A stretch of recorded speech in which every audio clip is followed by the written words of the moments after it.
This guy is right. That's me. This a guy. This guy. The guy.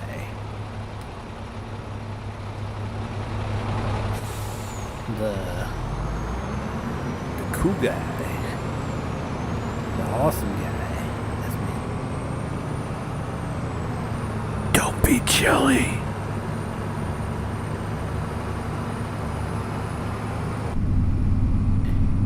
Do do do do do do do do. Do do do do do do do do do do do do do do do.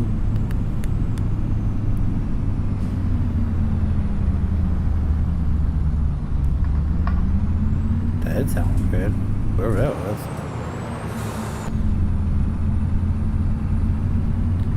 Do do do do.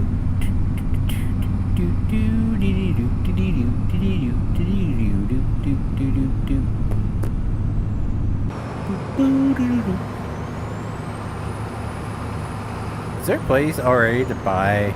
Oh, the car got rammed. Is there a place already to buy Sid? Sid. I need that Sid. Sid. Seeds. Buy them at the selling station. I think we need to get rid of that. Because that's free. And I don't want it to be cheap. Just to buy anything we want. I joined Discord, but it'd be awesome. Possibly passing out soon. It's been a week from hell.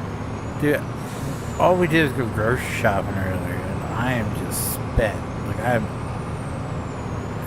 everything hurts. It was hot. It was humid. It's like it was one of those days where you step outside and it just like sucks all the energy out of your body. That's what it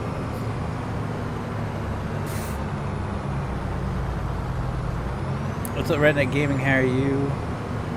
Hi,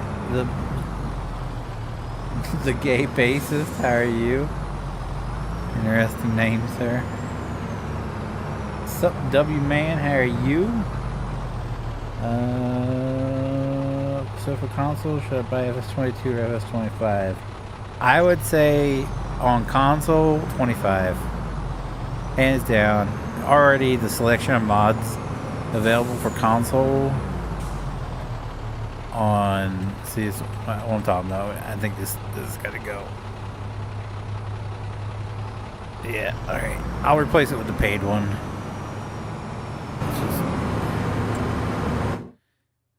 I feel that that's too cheaty that we could buy anything. That's why I did it just to buy something and then immediately sold it. There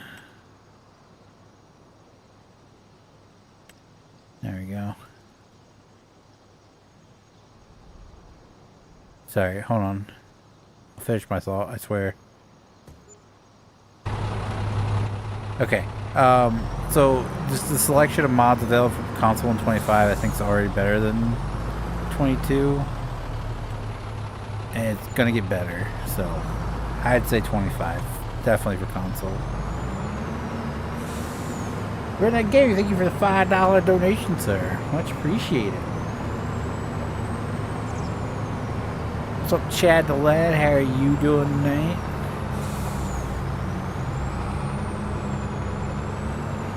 I still have no clue what I'm gonna be planting. So, oh, should I have done lime first? I guess we could technically still do lime, correct? Just plant over top of it. Has he rolled these? I don't know. I don't know where we're at. How is Phoenix? Phoenix is drained. Phoenix would probably crawl in bed right now and go to sleep.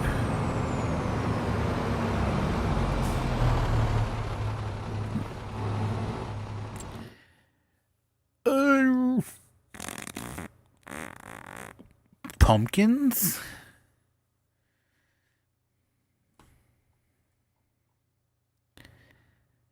All right.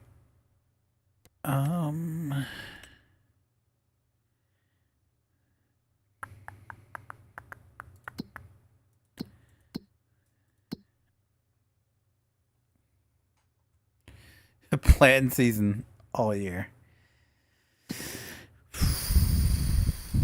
Oh, that's what I wanted to look at.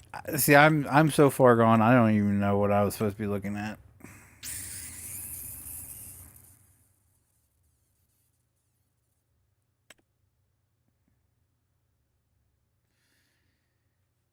Yeah, we definitely need to do some. Okay.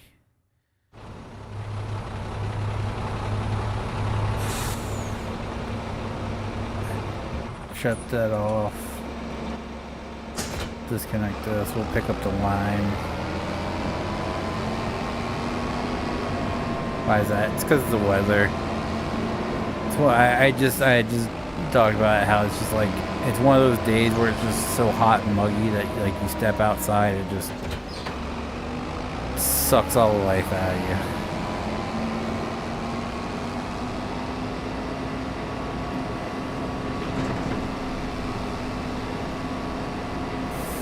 Not to mention, like we went to one store, and I guess they don't believe in air conditioning. I don't know, but it was like hotter inside there than it was outside because at least there was like a breeze outside. Not in the store. It was just dead hot. It's like hot and humid. What's up, Cody? How are you doing tonight, there?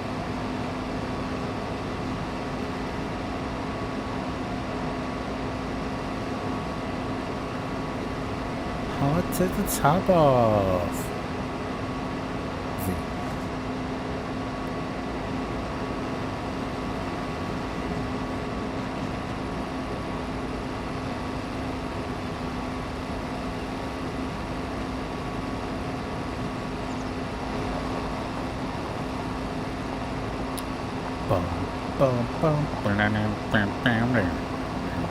This is probably gonna hurt.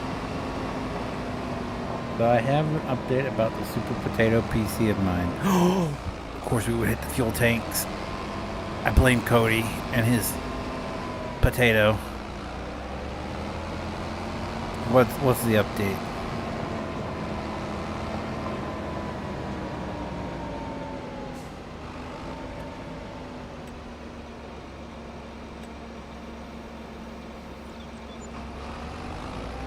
That didn't hurt as much as I thought it would.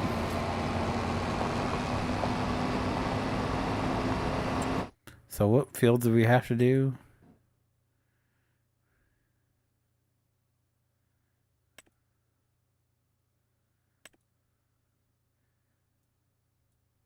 $14, $28, $30, $31, $33. Okay.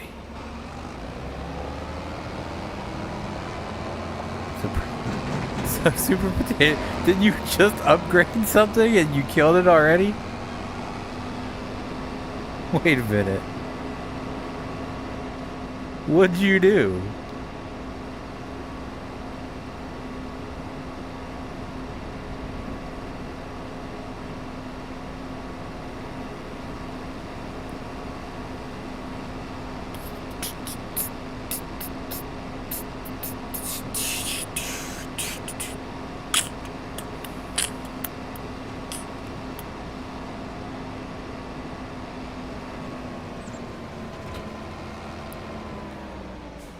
I just straight up unhooked it.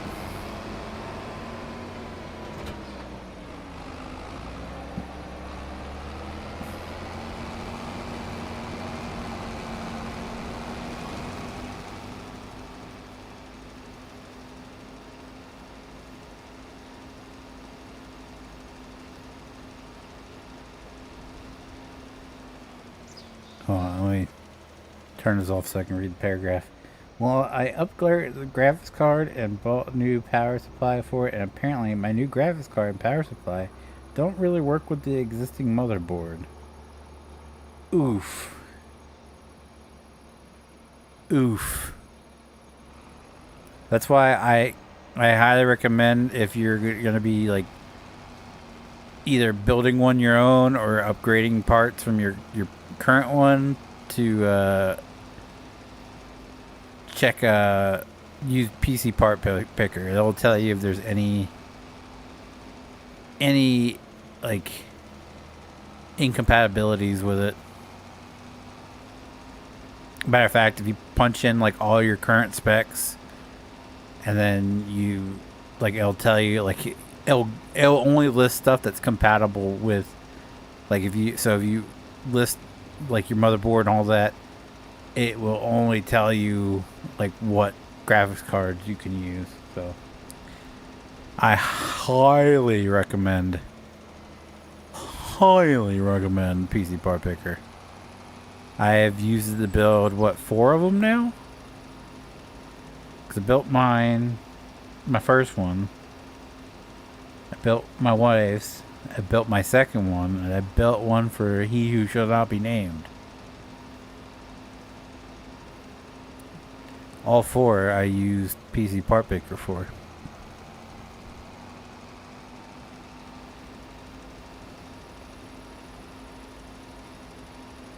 How'd you get a steal like that, redneck? It's good to hear, Chad.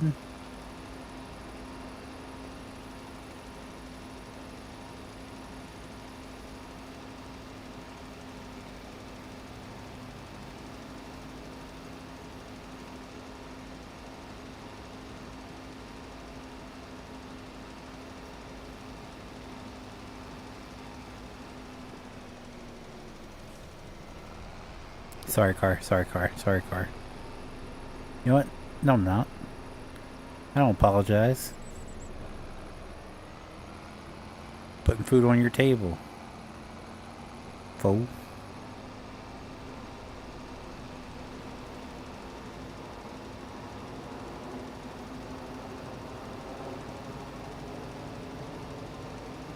I'm gonna build a new one. Yeah. I have no choice now, don't you? You overcooked the old potato. Maybe, hold up. Wild idea. Maybe if you go bury your current potato in out back and water it and, you know, tend to it, it might grow a brand new one. Think about it. That's how potatoes work. Wouldn't potato PCs work the same way? I might be on something.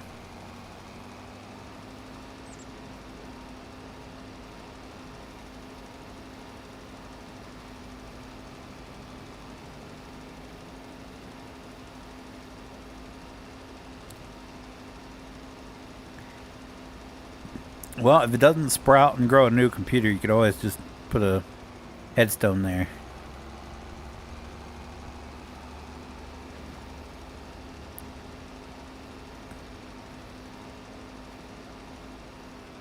That way, when you have grandkids and they're like, "Papa, who's buried in the backyard?" Sit down and let me tell you about my old friend, Super Potato.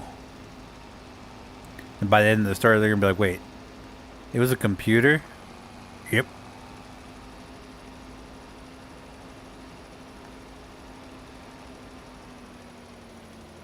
My new gaming PC is an Omen gaming PC. I looked up retail price and it's... Yeah, but there's a bunch of different... there's a bunch of different, like, configurations when it comes to them Omens. Unless you, like, checked out, like, the same specs and everything. What's up, John? How are you?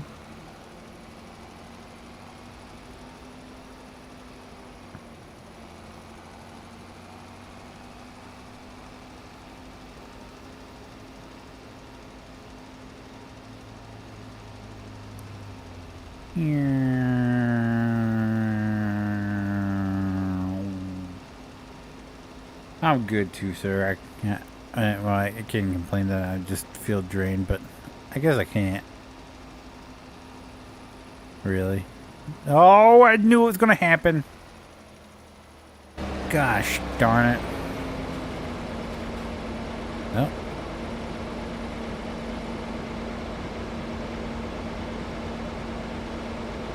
There we go.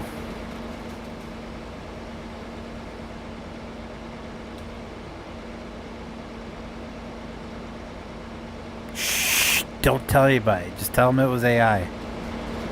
AI did it. Stupid AI. That's my story and I'm sticking to it.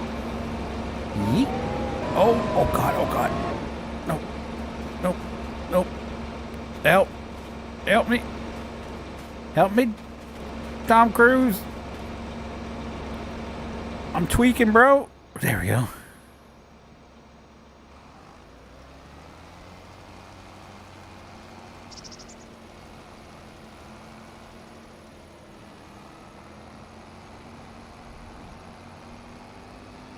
All right.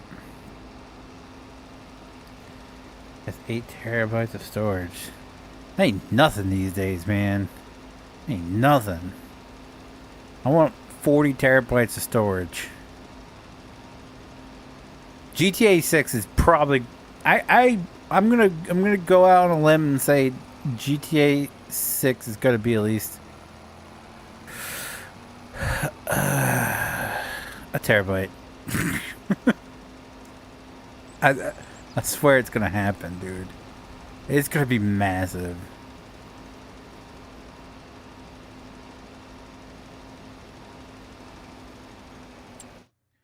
Oh, what is GTA 5 up to now?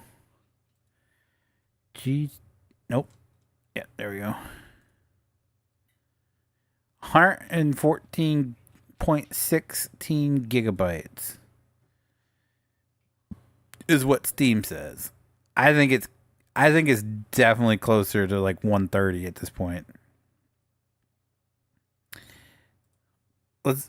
How big will GTA 6 be?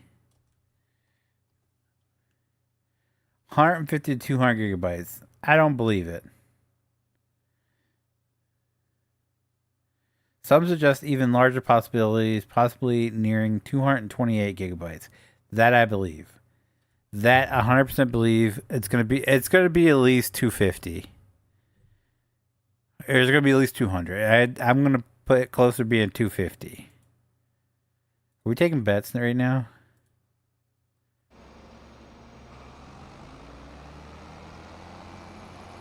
I don't have a problem with storage for it. Yeah, no kidding. I'd kill for 8 terabytes of storage. I think I got 6 right now, and I got like 1.2 terabytes left. These games are getting just huge.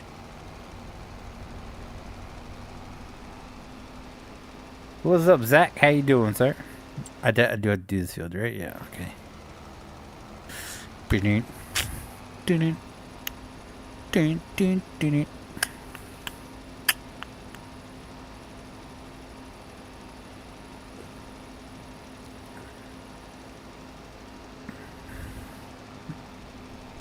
Finally told myself another car after my car got totaled. Well, congratulations, sir.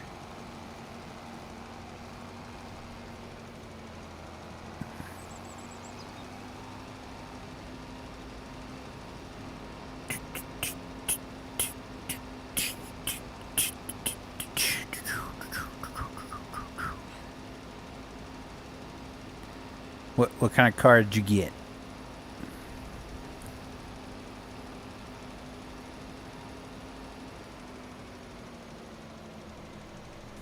This local dealership here in town, they have a Caprice, and I really kind of want it. I haven't even looked at the inside yet. What's up, Steve? How are you? I'm muted. We're watching the Minecraft movie. This guy, he's gotta watch Minecraft just because there's a guy named Steve in it.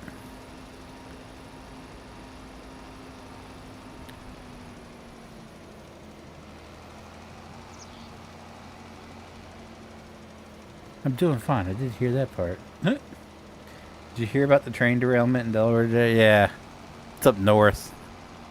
I was a bit confused because I got the notification. So I have Pulse Point. So I got the notification of what was it, railroad emergency, and I opened it up, and it was the only ones that were heading out were Little Creek.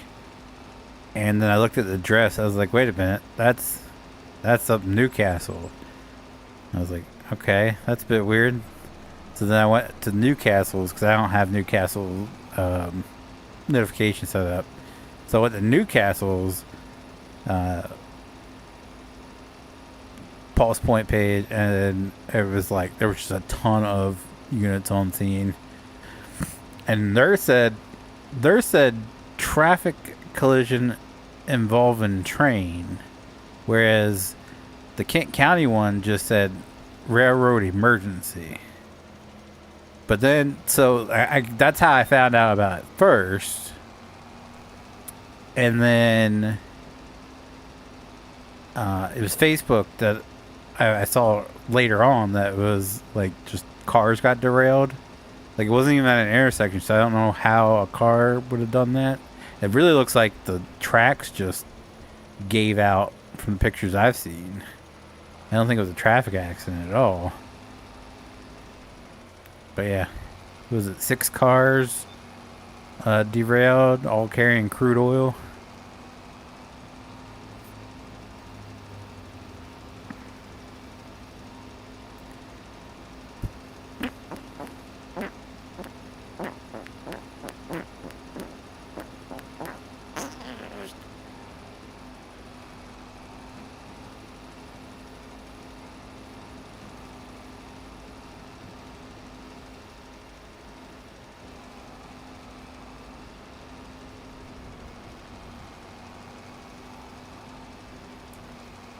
Do do do do do do do do do do meow meow. I have 16 gigabyte, 1 terabyte SSD, 4 terabyte SSD, 8 gigabyte on my PC. God dang.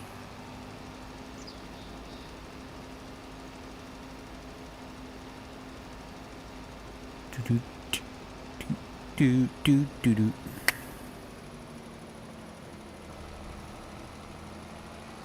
What's the new? It used to be like, so you had HHD, which was like your regular hard drives, and then when I built mine, the latest and greatest thing was SSD, and now there's a new one or something that goes right into motherboards or something that's supposed to be the best. I have no clue.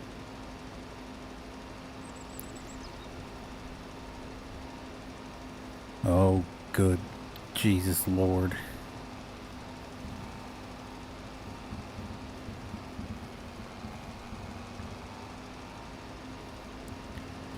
Do do do. Do do do do do do.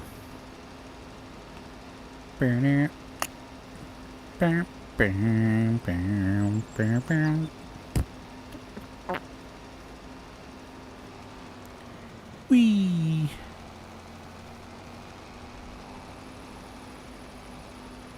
Wait, that doesn't add up, sir. Hold on. He says 1 terabyte SSD, 4 terabyte SSD. That's 5. 8 terabyte. Sir, that's only 13.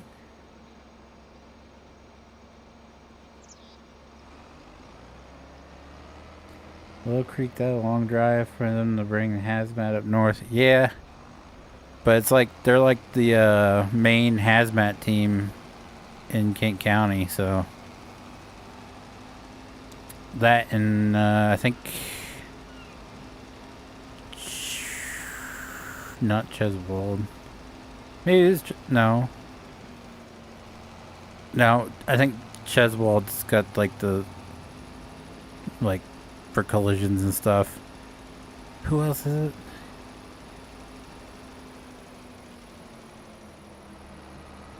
I can't remember. I think it's Station 53, and I can't for the life of me remember what Station 53 is. Because you have 52, which is Houston, and then 53 and 54 is Little Creek. What becomes between Houston and Little Creek?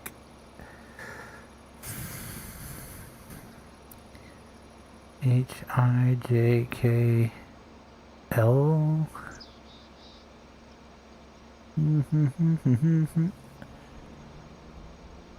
Alright, I give in. I'm gonna look it up.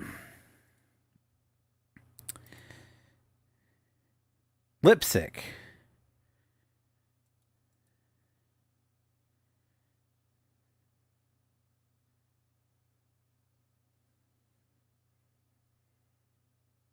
They have the special operations team. So wait, what's that? Cheswold. I thought Cheswold had the big... Yeah, Cheswold's got 2 special operations units.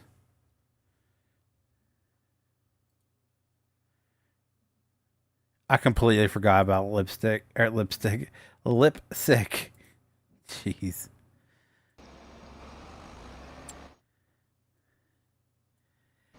Now it goes Tree. Got another 2009 Chrysler PT Cruiser in the same color as my other car was. You're one of those guys, huh? One of those guys, huh?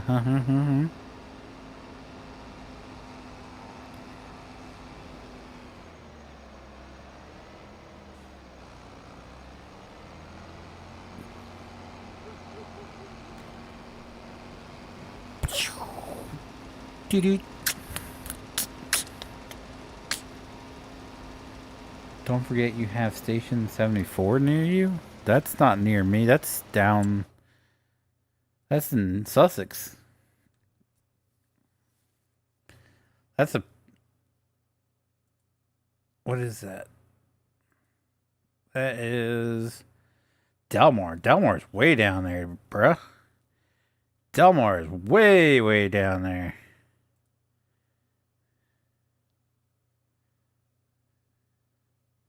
They don't have any special command or special operations unit down there anyway.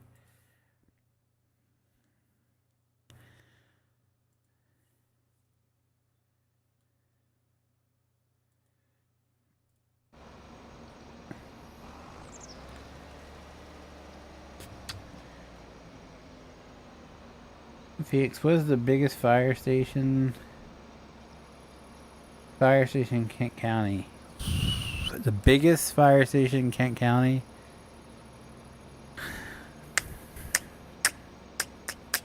If we're talking about like if you're talking about like sheer size of the fire company, I would go with Dover because I think they have 3 stations.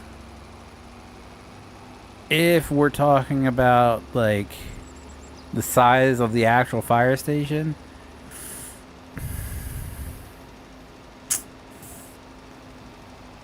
that I honestly don't know. I think my town has one of the biggest. That's because a lot of them around me are really old, and they're like they've been used for what, like Houston's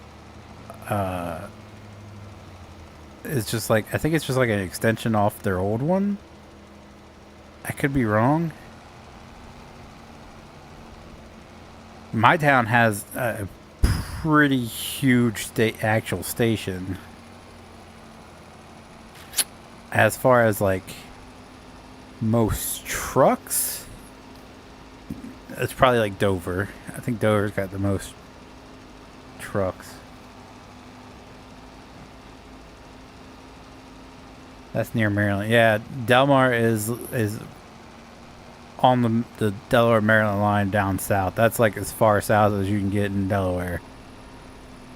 I'm like smack dab in the middle, so. I was thinking, yeah, they do have like I'm trying to picture it because I haven't seen all of them like north of me, so yeah, like I'm just picturing the ones I have seen. A lot of them are like old brick build. Like Carlisle's an old brick building they've been using from like the 70s, I think, at least. Houston's is they have like a brick part that now that like they built like one off to the side of it. I want to say my town's was built in like the late 90s.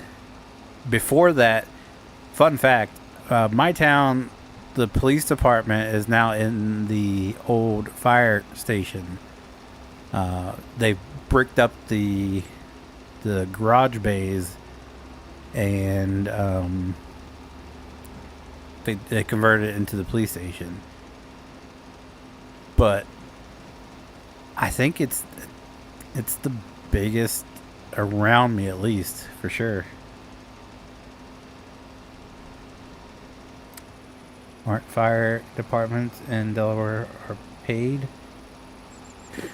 Paid firefighters? No. There's some that have paid firefighters. Like, I think my town only does firefighter EMT paid. Most of it's volunteer. So, I think Dover's all volunteer.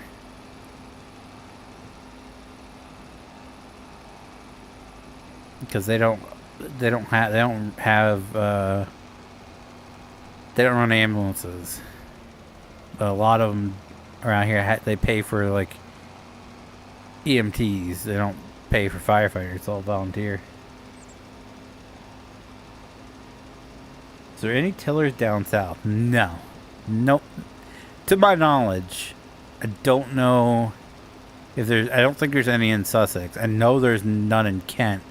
The only one that was in Kent was Dover had an old Spartan one, and they got rid of it. But to my knowledge, there is none south of Newcastle County. Because I was so excited when we went on vacation and the fire alarms went off, because we were staying in Manheim Township's jurisdiction or coverage area, and they had a tiller, and it pulled right up in front of the hotel we were staying at. Hotel, motel, what's the difference is one has the doors on the outside and the other one has doors on the inside. Technically it was considered a resort, but yeah, it pulled right up out front, and I was so excited to get pictures of it. I saw it going. It was returning from a call earlier in the day while we were at Sheets. And I was so bummed that I didn't get out to get a picture of it. And then at 3 o'clock in the morning, fire alarm goes off. We evacuate. And sure enough, here it comes rolling up in front of, out in front of the lobby. So where you live is mostly rural. Yep, pretty much.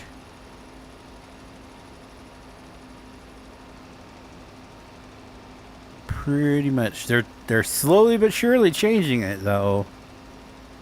And I hate it, because traffic sucks. That's why I enjoy living in BFE, Delaware. There was no traffic except for 1 week out of, or excuse me, 10 days out of the year when the fair was in town.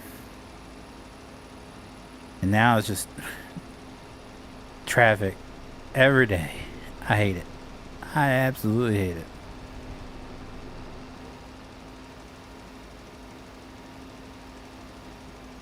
Cristiano has a fire. No, they got rid of their tiller truck.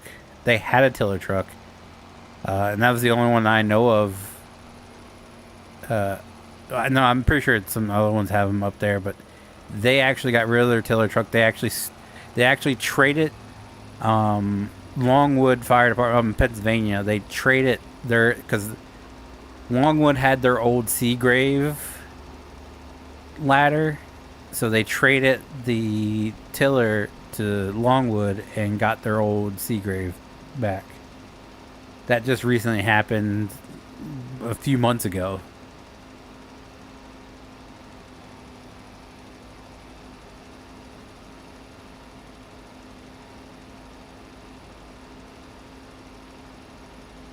It was the only vehicle I could get with the money from the insurance company gave me. No, I mean, it is what it is.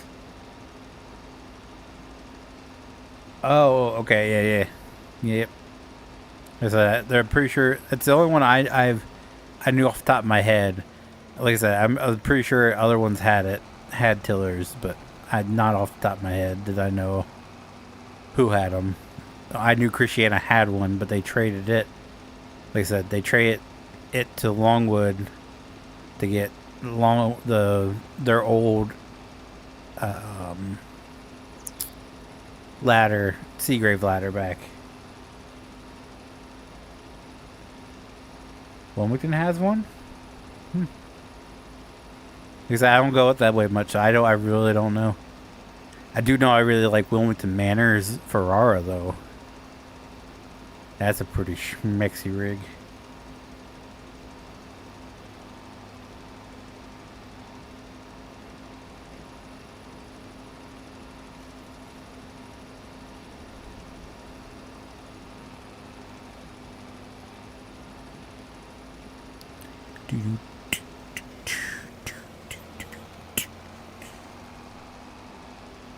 Okay, oh wait, we missed some back here.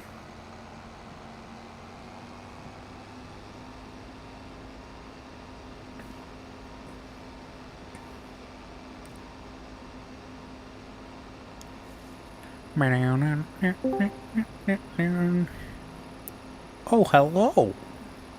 Oh, hello.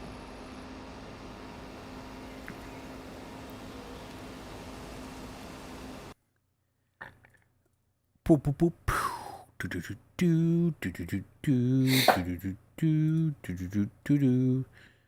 Let's see. Newcastle County.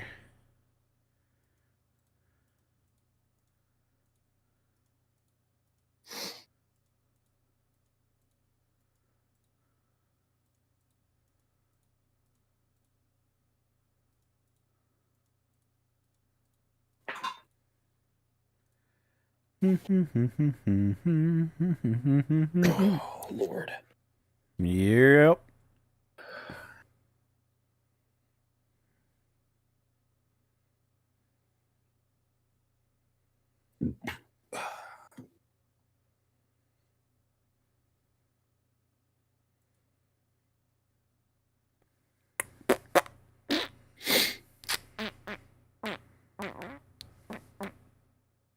I've been looking forward to like mindless farming for like 2 days. Well, welcome. Yeah.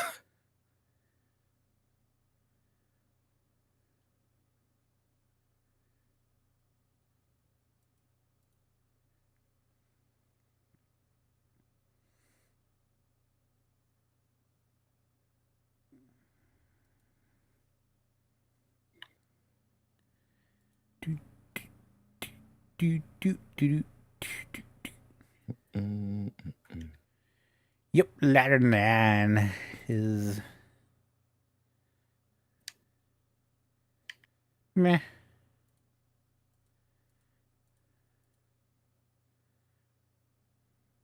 What's Brandywine yet? They have a Seagrave Marauder. What is seedbed? I don't know. As like a field status. I think it's where the just means like go nothing. to go to sleep. I don't know. It could be. Maybe that's where you put them to sleep. Hey, this is supposed to be mindless, and you're asking questions I don't have answers for. I'm trying to break it, man. I just got to get my like inquisitive like line of questioning out of the way. I've just been in that mode for the past 72 hours.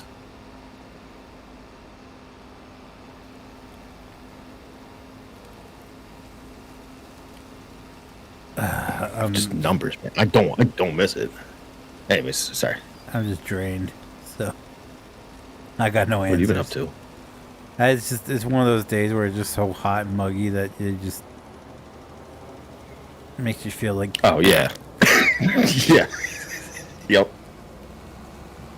Okay, so you build your own fire department. How many trucks? I can understand that. What would they be?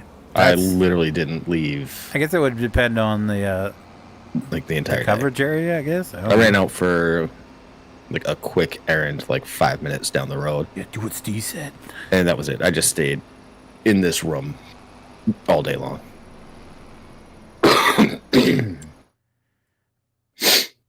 When my wife got home from work, we went grocery shopping, and that's all we did was just went grocery shopping, and I just sucked the life out of me. I mean, to be fair, that's like one of the reasons I stopped going grocery shopping. I just like, I don't know, just like, it's tiring. Well, it's not. It's just the heat. Like, well, we went in a couple other places other than just grocery. I had to run some errands, and like we went into Ollie's, and they just don't believe in freaking AC. Yeah, so it was actually hotter in the store than it was outside, because at least outside you had a breeze. Inside it was just, yeah, it was just so hot that when we finally made it into Aldi, like Aldi was like, it was cool. Like I could feel the cool air, but my body temperature was already just done, and I was sweating my ass off, and just like, this sucks. This sucks so bad. And then we found an area where the fan was blowing air down, and I just like stood there. I was like, I could stand here forever. Just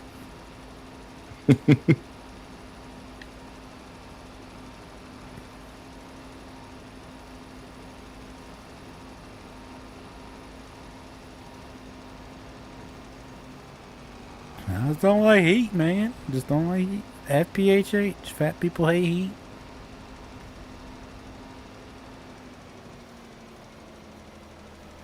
I like the heat.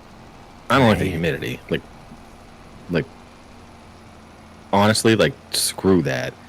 If we could, I don't know. Maybe because I'm also realizing that, like, as I'm getting older, I'm like losing touch with like reality in terms of like what actually occurred during my childhood, or like what things were like during my childhood. I'm like getting to that age where it's like, well, shit, like, you know, 30 years ago, you know, I just like, I don't remember growing up. I don't remember it being like stupidly humid like it is nowadays. Oh, it's always been that way here.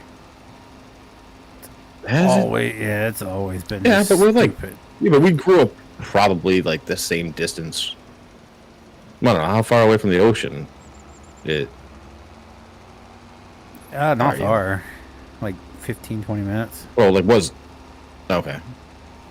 Because like, if you're talking about like the beach, like Rehoboth Beach, I'm like an hour away, but like there's a. No, I'm talking about like a general coastline. Yeah, like about Atlantic Ocean facing, not Bayside. Right on the other side of Milford is beach, so. Or right. Coastline, not beach. So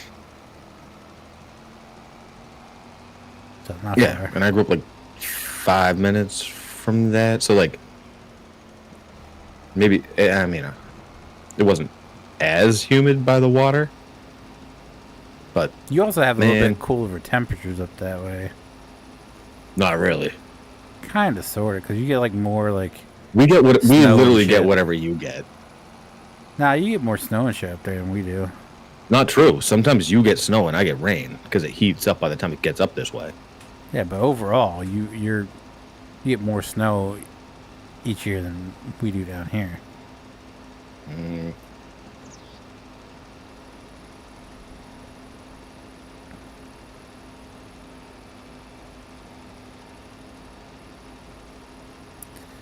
So what's your prediction on the verdict?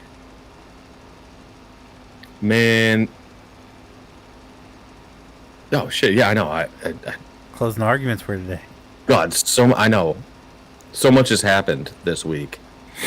Like, can we just get to let's just start with the cross Well, let's just start with all of the cross examinations because, what's her name? Laporta. She was the medical examiner. Oh, excuse me. Like the state medical examiner for Rhode Island for over a decade. Oh, you're talking about the lady Right? that was like, Oh yeah, she has like a huge, like a severe case of like COPD. oh my god, like she gave me a headache. The people when on I had Reddit to were turn it off. the people on Reddit were just like, oh, it's like a nervous condition. It's like a nervous reaction that she doesn't have control over. I'm like, no, that bitch has COPD. That Like was labored breathing at rest, like predominantly like mouth breathing, is a sign of like COPD or like an ongoing respiratory like condition. But I agreed because she was like she would talk normally, like she wasn't out of breath, but then when she stopped talking and was just like listening, it sounded like she was out of breath, like wheezing almost. Yeah, when she first got, like, what the got fuck, up there, I was just like, what is... Like, I thought I had, like, another video playing in the back, or someone was, like... I know. Sitting up against I was the at mic work. or I was like, is my coworker sick? Like, are they, are they okay? I was like, what is that? And then I was paying attention to her. I was like, that's her breathing. Just... Yeah. Yeah. Constant. And it's like, goddamn, that old courthouse that has fans and, like, literally it has window ACs. So, and all the time spent looking like, at you the know how fan, loud a window I never AC can noticed be. the It's giant ridiculous. ass crack in the ceiling. Mm-hmm. I had not like, noticed all that. the shit around here. All the shit around here is like way too old for its own good. Like all the stuff needs to be replaced, but it costs so much to do that, and so they kind of have to like pick and choose. And like courthouse is at the bottom of the list because you and I, outside of like serving a potential like jury duty, something like that, you and I have no business at the courthouse. So like, what do I care? If I had a courthouse in my town, I would shut down any proposed renovations to that in favor of like literally any other project. Because like, what do I care? True. They have like window ACs, and they have a bailiff that is responsible. He stands in front of the window AC, and his job is to basically like, if no one can understand what the witness is saying, to turn off the AC. I think it's the same dude that does the lights. Dude, I want that job. They Sign me make up. bank, and Yeah, no, just like they are stand in front of the AC unionized. all day So you know how like flip it on and off. Sign me up. you know how Bev ends at like 3:30 some days. Yeah. It's because sometimes they run past like their union mandated breaks. So like per union law, like she has to make up for that time somehow. Like for all of the court staff. It's like, okay. But I loved what is her name? I think it was like Laporta or something. Laporta, La Portada, something like that. Something like that. She was just a classic old lady. And Brennan was just like, brains are soft. They're like, same consistency as tofu. Gross. And she's like, ew, gross. But I thought she like nailed it when she was just saying like, no, I didn't look at any of that information. I didn't care about the vehicle, like tech stream data. I didn't care about how fast it was going because like a collision never happened in the first place. So why am I going to go further into that, like quote unquote data? He's like, didn't happen. So no, I don't care how fast the car was going. I don't need to know how fast it was going. I don't need to know where the strike happened allegedly, and I don't need to know the timeline for any of this stuff because, like, when you get to like the net result, there was no collision. So like, I don't know what else you want me to say. And then Rentschler, oh, such a gem. he just sat there and he's just like, no, this whole thing's stupid. And then Brennan essentially just turned on Aperture and started discounting everything Welcher did by essentially saying, like, well, Welcher didn't have this information. He couldn't tell you, like, in his report, he didn't know where the vehicle, like, impact was on the body and, like, where the body was, what position he was in, where he landed, how far he traveled. Like, Welcher didn't know any of that stuff. And it's like, dude, that's your witness. And yeah, he was taking shots at him. You're trying to make an argument against Rentschler by throwing Welcher under the bus. And it was like, that was your big witness. That's why they, like, at the end of that, because Brennan was supposed to call Welcher again as a rebuttal after the ARCA guys, like after the defense rested, he was supposed to call Welcher he was again. taking shots at ARCA. He's like, you can't just delete that. Well, like, yeah, he's such been and such from ARCA. I was like, what? No, ARCA is like I give ARCA credit because, like, one, they were in the first trial and they did all of that work independently, not knowing the circumstances, and then they found out the circumstances and they're like, yeah, there's no way that happened, but they still did all of the testing, all of it. And it's like, when you want to do an accident reconstruction, like, that's how you do it. And they were so detailed as to, like, keep a plethora of spare taillights in a freezer. And then when they install the taillight into the car to do, like, the backup test, they had one guy dedicated just, like, keeping dry ice on it to keep it frozen. And then as soon as he pulled it off, they hit it with a thermal gun. Screenshotted the temperatures for everything, and then immediately did the test at various speeds. And it's like, yeah, that's what we wanted to see this whole time.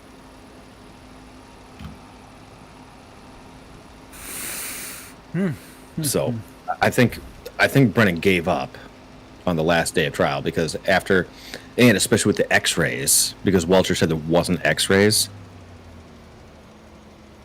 And then the defense is just like, what do we have here?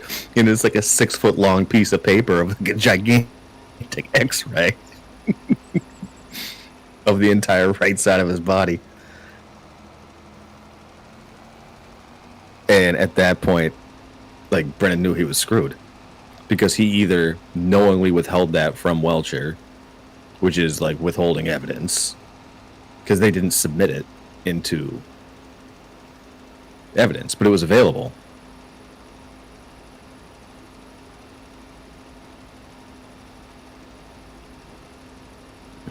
And then if you watch the closing arguments today, you see,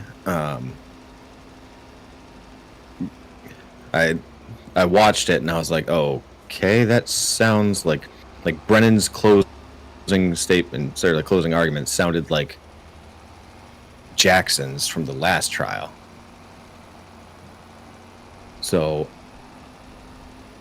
I was like trying to find, or like look up where it was. I just didn't have time today to like go find the closing arguments from the last trial. Like, luckily TikTok had already figured that one out.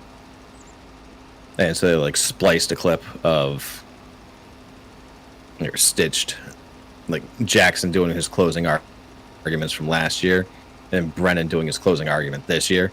And the theme of it was just like, look the other way. Yeah.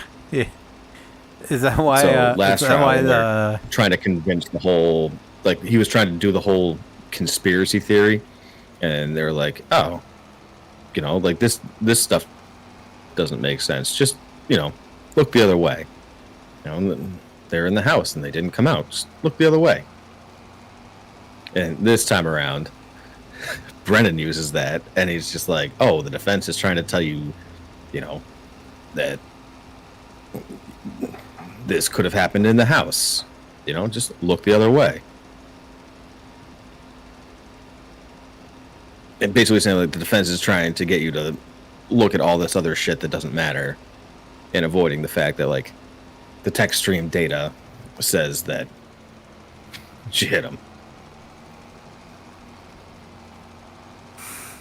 Is that why the woman on the defense team was just like shooting him dirty looks the whole time he was up there talking? Oh, I don't know. Oh, you didn't. I didn't really get to. So like I didn't get a chance to listen to. I have it pinned because my wife's got stuff to do tomorrow. So like I'm gonna go back and actually like watch both of them through their entirety and the motions the juror instruction conference that they had beforehand. As I got to go back and watch all that stuff because like I've literally watched every second of every day of this trial. Second time around, whereas like first trial I missed like I don't know the first like 2 weeks. But I've watched everything. I'm like, I'm sure as shit not gonna stop now. I gotta go back and listen to every second of it. I caught like the main things, but yeah, I thought I was gonna be able to watch all that, and I just got distracted. I'm on my summer hours, so I'm supposed to be done at like 12 on Fridays, and I worked up until like 7 o'clock. So that sucked. You just but gonna keep the same hours. I gotta watch that because I don't know.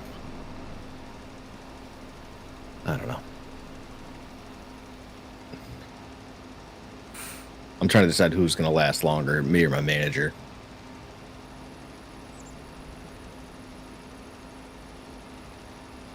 Because he wants nothing to do with like helping me out whatsoever. But I spent the day like we have a forecast that's due today, and like I have a specific area that I handle, and I'm like just learning the ins and outs of it, and I have a pretty good grasp of it, but I've never like entered like budget stuff into the system like officially. I've just kind of like reviewed it just based on like when I started. It hasn't come up. So this is my first time, so like I didn't know how to enter anything into the system. And he's sitting there being like, well, like, have you done this yet? I'm like, no, I don't. No, I literally don't know. Clean slate here. You have to teach me everything outside of like concepts of budgeting and like math and stuff. Like, no, I need help with everything else. And then in the last minute, so we got that done yesterday. What's up, Brandon? And then how you doing? There was this other area of the business where he had asked me to like send out like Excel templates to the people to have them fill it out, but it's not an area of the business that I'm familiar with or up until this point had anything to do with. So I was like, oh yeah, I'll send out the templates. That's fine. Because that's all he asked me to do at that point. And then yesterday afternoon, he was like, have you consolidated everything into a report? I was like, no. Well, why not? Because I didn't know that I had to do that. He's like, all right, we'll do that, and then we'll meet in the morning. So we met in the morning, this morning, and went over it. And he's like, well, did you get like commentary from all the people? And I was like, no. So, well, why not? Like, because you didn't tell me that I needed to do that. And he said, well, this is due today. It's like, well, that sucks, but that's not my problem.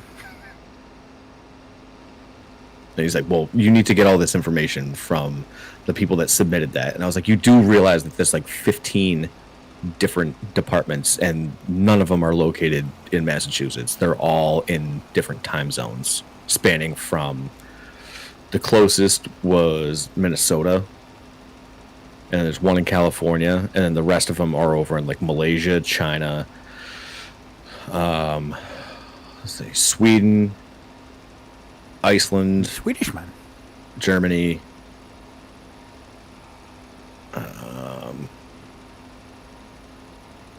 yeah, Ireland, like all these places. It's like, how you expected me to get this information like today from these people? I can't get anything from Malaysia. It's 3 o'clock in the morning there. But anyways, I spent my day like having to like reach out to these people and like get information, and then like up front in classic millennial way, just like apologize in advance to these people. I'm like, I'm sorry, I didn't know that I had to do this, but like if you could just like provide some information, that'd be super great.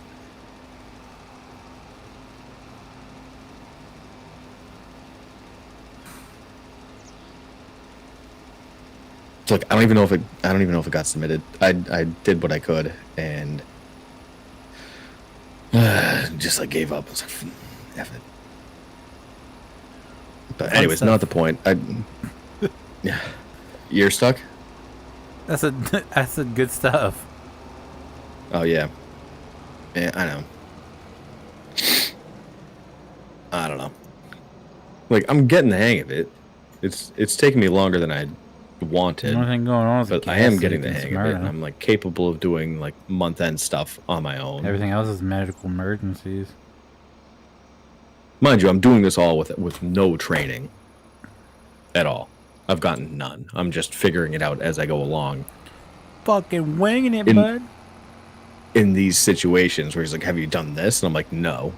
And then he's like, "Well, you need to do this." And then I just take a note. I am well. And I like timestamp it. And then I go back and I have like super strength. Like AI consolidate those notes and put it into a schedule, so I can then know like what is due or like what I need to do each month and like when it's due, just based on like so we have 7 and 8 left. Emails and notes, which is pretty sick.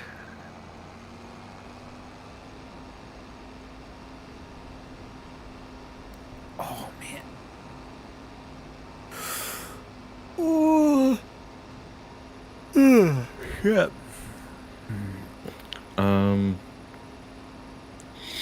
Do those bottom fields that are purple, the plowed ones, do those need to be cultivated?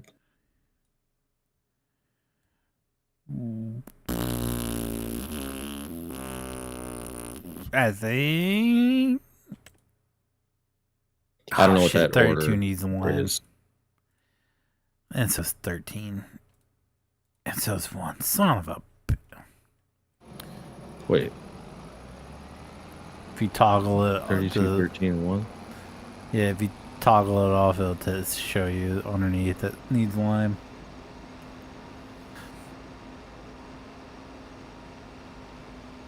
Which ones did you say? 32, 13? 1, 13, and 32 all need lime. It's the if you toggle off mulched, it'll show you. I don't have mulch. What the hell are you talking about? The purple? Soil composition? Oh, mulched. No, I was on growth. Growth? That's plowed. Yeah, in the menu. Right. So I'm saying, does it need to be cultivated? I don't know the order, really, because I don't usually harvest. So. To be honest with you, I don't know either. I do know it looks like 33, 27, 34, 25, 38, they all need stones picked, and 10. Oh, that's right. Tony said he wasn't going to be here this weekend, I think.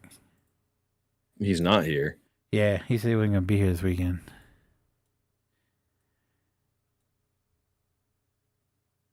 I don't remember. Shit, do it if you want. If you feel like doing it, go for it. I don't know. Well, no, that's going to be a lot. I'm just going to Google it.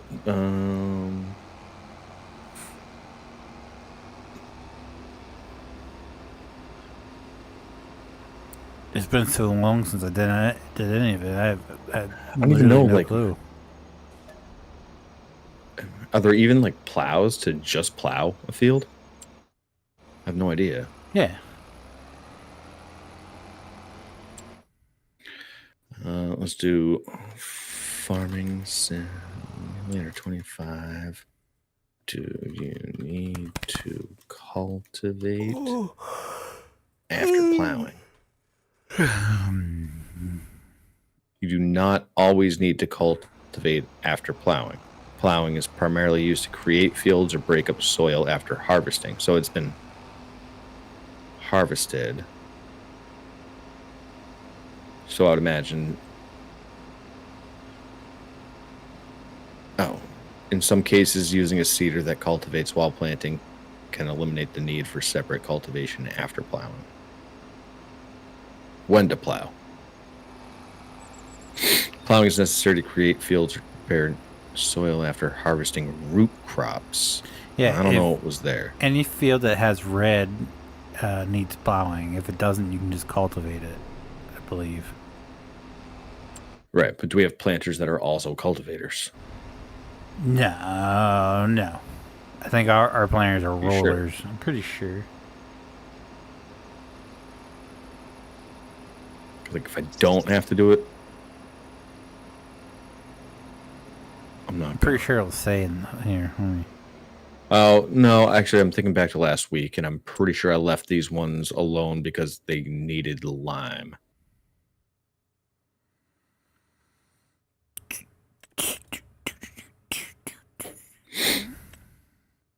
I think that's what it was. These, like me, somehow addition to seeds after possibility you see directly in the previous power. Oh, so technically, yeah, because the ones we use in the description, it says, additionally, this seeder offers the possibility to seed directly. No previous cultivating or plowing is necessary. That sounds good. Let's do that. Which one? Or do we have one already? The blue one. I have one. I don't know how many we have in total. I don't know if Tony has one or not, but mine's at my place sitting outside with the seed truck.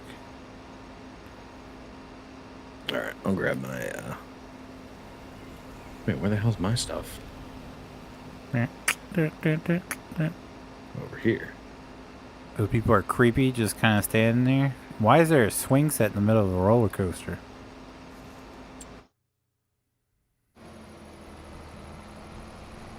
All right.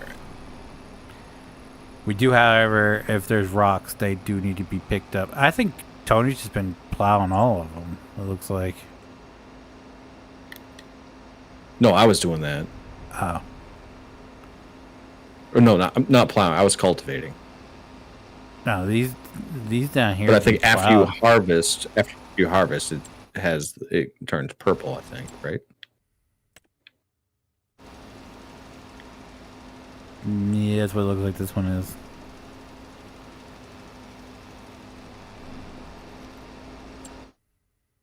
I don't want to do rocks. You hired help. That's what Tony's been doing. Yeah, I only have one tractor. He's got a rock picker already out in one of the fields. The hired help just finished it not long ago. Because rocks will mess with the Where is it? Let's try to find it. Oh, is it 16? Yo guys. What the hell? No. Guys.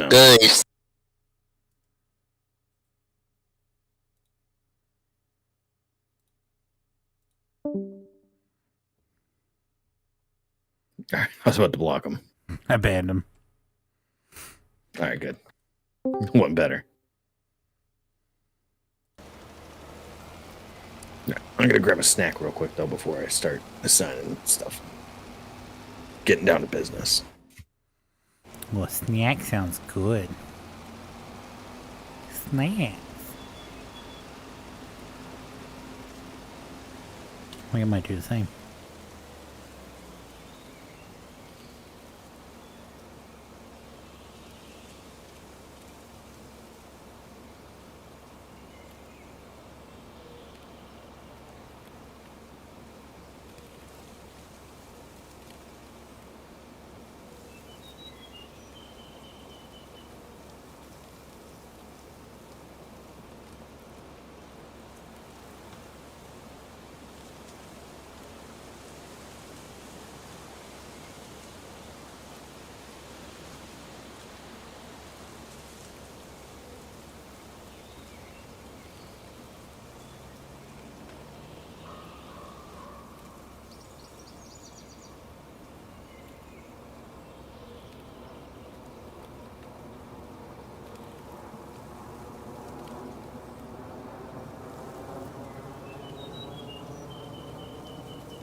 What's up, Brandon? I have returned with pretzels. What's new? A little bit of everything. Nothing exciting. Nothing exciting. Find that hard to believe. Just been cleaning up around the house.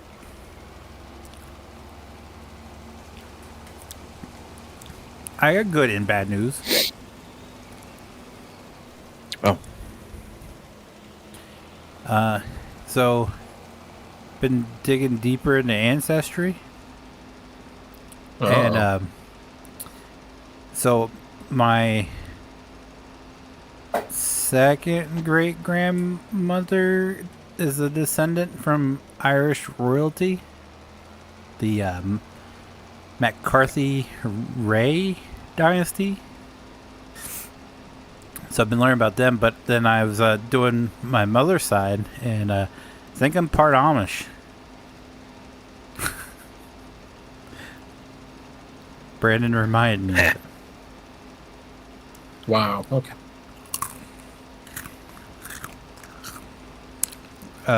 Lancaster popped Don't up tell a bunch, JT.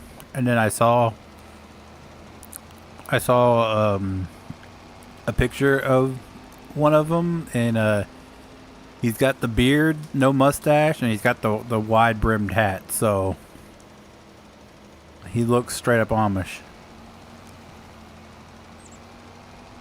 So you're saying you look straight up Amish? Not necessarily. I mean, if you made your beard more... I guess you do have a full beard. It's not as long as the Amish does them, right? Yeah, because the Amish don't shave their beard after they get married.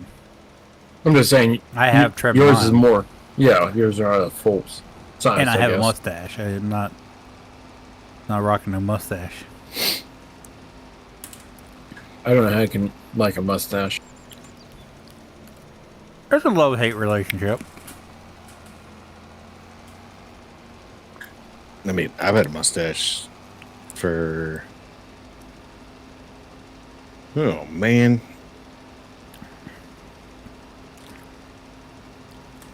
I don't know, like 10 years. I thought you were the first. I thought you were gonna say you had a mustache only, and that you grew it after. No, never, not once. After Taylor Swift and what's Travis Kelce got together. Yeah, Yeah, no. I was like, did she make you do that? Nope.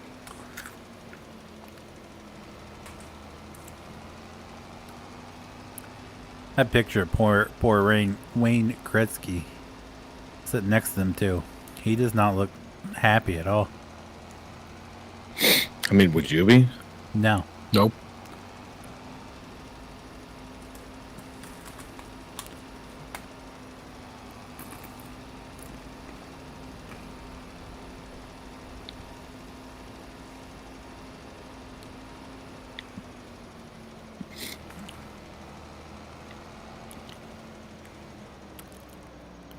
I'd pay someone to go for me if I had to sit next to them too. I would just sell my tickets to a Swiftie for like $10,000. No, more, 25,000. I don't say it's Swifty. I mean, they don't pay that price.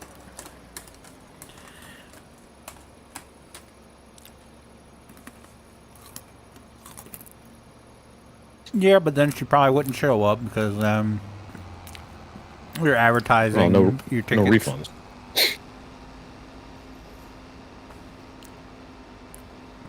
And then you go to court for false advertising.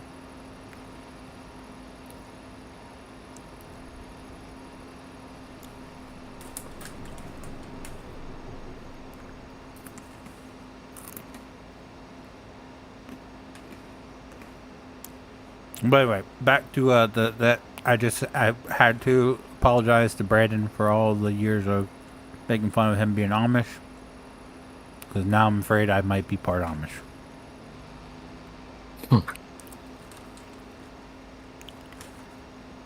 But my Irish ancestors will kick your ass.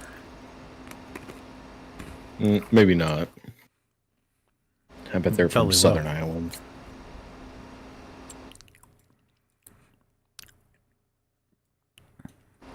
God, I gotta do every one of these freaking fields. Oh yeah, so update if you do the rock picker. Oh wait, I knew that from like 2 weeks ago. If you do the rock picker, it cultivates the field. Duh.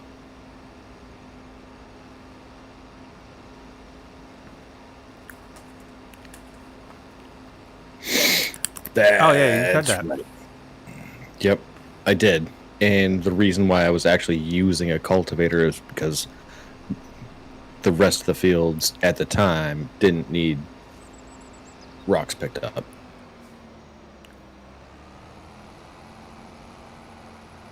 And I was waiting because these fields, I think, needed the lime.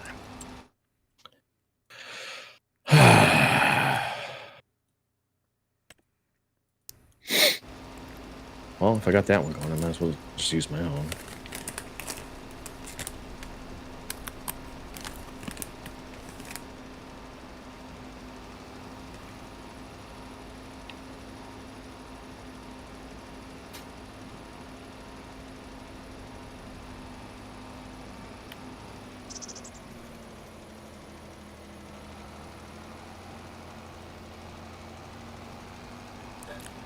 Anybody else watch Phoenix. the? Oh, I was gonna say, anybody else watch the Titan submersible documentary on Netflix? not yet. I saw it was on there last night, so I added it to my list. I will watch it. I don't really know what to expect. To be honest, I don't really care. Fair point. I don't know, because they share footage of what it sounds like inside that thing. But I also while it's don't care because here's why. So, growing up, my brother was obsessed, and I can't emphasize obsessed enough, to the point where like we had an above ground pool, like I don't know, like 3.5 foot deep in ground pool when we were kids, and my brother was obsessed with Legos. Was number one, followed by anything Star Trek or Star Wars related, and slightly above those two would be the Titanic. So literally in the 90s, any documentary or anything that was available about the Titanic, like I know more about the Titanic than one, I would ever need to know, and two, like more than the average person. samesies. Like I know like all of like the dates for everything, and when like Bob Ballard was the oceanographer and he's the one that discovered the wreckage, and he's the one that went down with Alvin and Jason, Alvin being the primary submarine, Jason being the exploratory remote controlled camera that was deployed from Alvin. But I look at that stuff and it's like, dude, that was in like the 90s, and they were able to get a submarine down to like, you know, one of the deepest parts of the ocean in the world, and they were able to discover this shit. So given that that technology was available back then, and they were successful in, one, not only finding the wreckage, but doing a damn good job of documenting it, why is this a problem? And the fact that everyone died on that is like, and it got crushed like a little tin can or aluminum can, is like, yeah, shame on you. And what these uber rich people don't understand is common sense. Well, so if you knew anything about the Titanic and the recovery process, or just the finding of it, the discovery of it, like you would know, maybe going down in this that's powered by like an Xbox controller, like maybe just because a rich person, a billionaire, says that it's good, does not make it good. Well, here's the thing: it was made out of carbon fiber. The other ones are made out of titanium or steel. I can't remember which one, but so. Yeah, but it was also like double or triple wall reinforced, which this wasn't. This was just like I think it was a polycarbonate material, and which is like, oh yeah, it can withstand this much psi, and it's like, sure, but did you have somebody do the testing on like the shape and the structural integrity of the shape that you're putting it in? No, you didn't. So didn't. I didn't even watch the documentary, and I can tell you that they didn't do any of the research. They were just told that the material used was super strong, and he's like, "Yeah, let's do that." They did tests on it, and it failed horribly. And he was just like, "Fuck it, we're doing it anyway." Okay, so the Commonwealth and Karen Reed trial. Yeah, pretty much. Is what we're getting at. So the documentary goes into the details of like all of the people who were like, "Hey, no, this, you can't do this," and like the ones that were part of the company that just left and everything. But they share footage from inside that thing, and you can hear the carbon fiber cracking. Like you can hear it in his testing. Like you just hear boom, boom, boom, boom, boom, boom. You know, it's just like, how anyone in their right mind would get in that thing and go underwater is beyond me.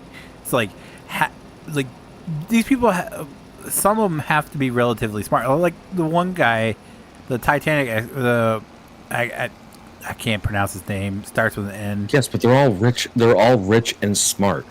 And yeah, that's what I said. How they're not direct. They're not directly correlated. They're not directly correlated. Like, you can be rich for a shitload of reasons, right? And you can also be smart in certain aspects where one would consider you smart. But, like, very rarely do you have the person that has, like, both of those qualities. Where, like, the direct result of their common sense and intelligence resulted in them being rich, because those are the people that avoid that kind of shit. That's what I'm like. What's his name? Richard Branson, right? Virgin Mobile. Oh yeah, guy? yeah. Okay, so like he's rich, right? Mm-hmm. Very. And like he's smart, because like you have to be smart to make that. Unless you win the lottery, you have to be smart to make that much money. Unless you inherit it. Yeah, that's what I was saying. Like unless you can have common sense, smart. Like he got lucky in the sense that like he created something that like didn't really exist. Didn't he get famous truly from didn't like understand. Selling records? Am I?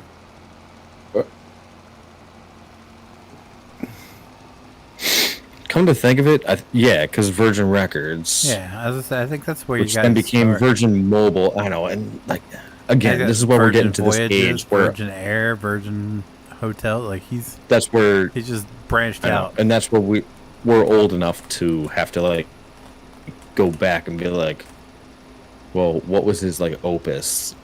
Like, what was his like? How did he start out? Because I remember, like, Virgin Mobile being a big thing, because I think I actually had Virgin Mobile for a little bit, like a hot minute. Or considered it. I don't think I actually got it, but I considered it. But that was like also a big thing. Like that was highly successful. And that's kind of what I remember him from. Like, I don't really remember him from like Virgin Records. I know that's where he got his like startup money.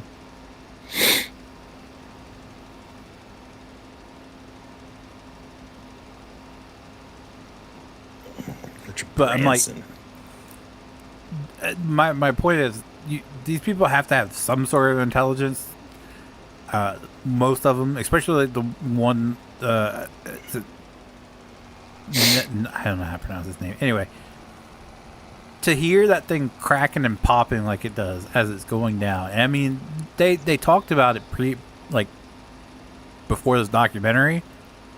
I never heard it, but hearing it and hearing his reaction, like the actual Stockton's reaction while this thing's going down, it's like, who in their right mind wouldn't just be like, yep, give me that controller, we're going back to the fucking surface. There is no way in hell I'm going any deeper in this thing. I'm sorry, but if you are crafting, like, not crafting like building, but like manning a craft that is being driven by a gaming controller. Not even like a good gaming controller, what knockoff controller. You're right. I don't care what planet you're on. If that doesn't concern you, then that's where I'm saying is like there's that gap between like, yeah, you can be smart and you can be wealthy. But like having smart, wealthy, and common sense, like that last piece usually gets lost between the two. There are very few like super rich people that have all of those things. I'd say like maybe like Warren Buffett would be like the last, or like no, I was gonna say the last like uber rich person that was like also intelligent. I'd say like Mark Cuban.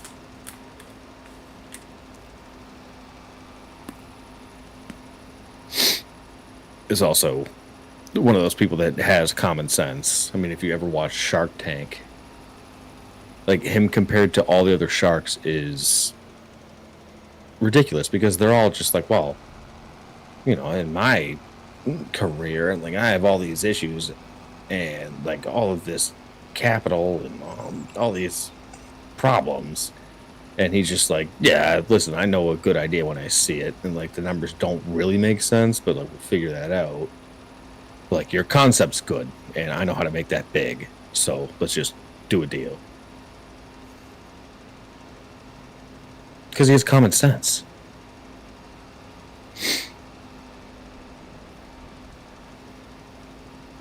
So imagine, I think these guys, they all paid what, like at least $250,000 to be on that? Something like that, I think. Right. Because it was like a super rich guy who like brought his son. Yeah. And then it was like, I don't know, some like probably some generational wealth in there. There was supposed to be a YouTuber on that, did it to but be they pulled out.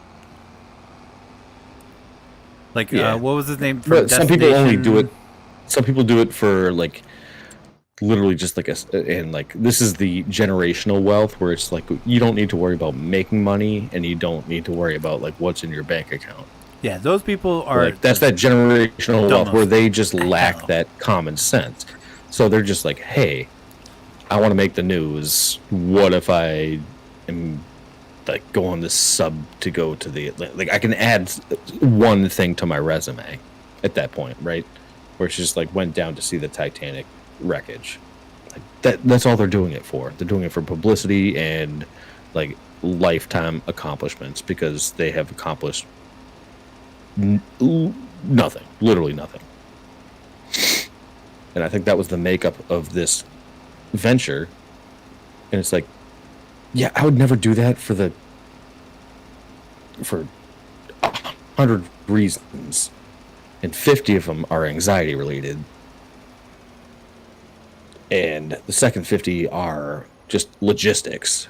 I was going to say the same thing. Like, why? What happens? No like, way. do you have spare batteries for that controller? Is it rechargeable or is it AA batteries? Should I bring AA batteries with me? Like, is there a bathroom? Yeah, 5-gallon happens bucket, if- wasn't it? I wouldn't even be concerned about like the imploding was a bucket. aspect of it at that point. I think my anxiety and concern would draw the line like prior to that, of just like what happens if we're, because I've heard of like submarines being stuck underwater for like an extended period of time. And it's like, so do we have enough resources like food, water, ability to go to the bathroom to last like a week? What do our resources look like? And if it's not sufficient, I won't go. So I'm talking like basic problems that I have with that. These people are just like, oh yeah, it sounds cool. So as awful as it is, like I have no sympathy for them. Nope. Like Me you neither. get what you deserve. Like do the work, do the research, do the analysis, especially when it comes to, and granted, the list of things that could potentially kill you expands on what seems like a daily basis. But like, at least do the stats. Be like, what are the stats on like, you know, homemade submersible crafts and safety?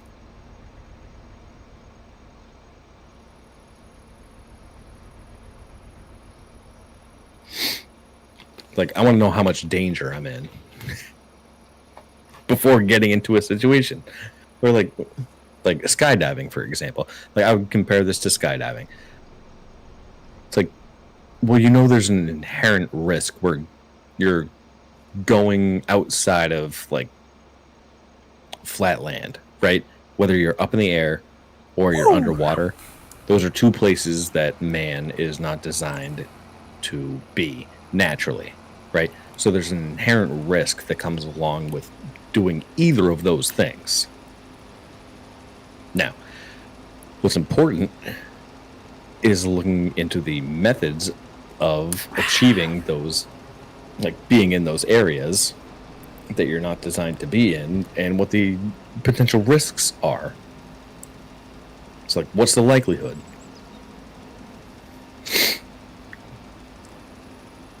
Same thing with space. Like, what's the likelihood of, like, you know, people that have gone up into space versus the people that have returned from space? Like, what's that percentage? What does that look like? What are the reasons behind that?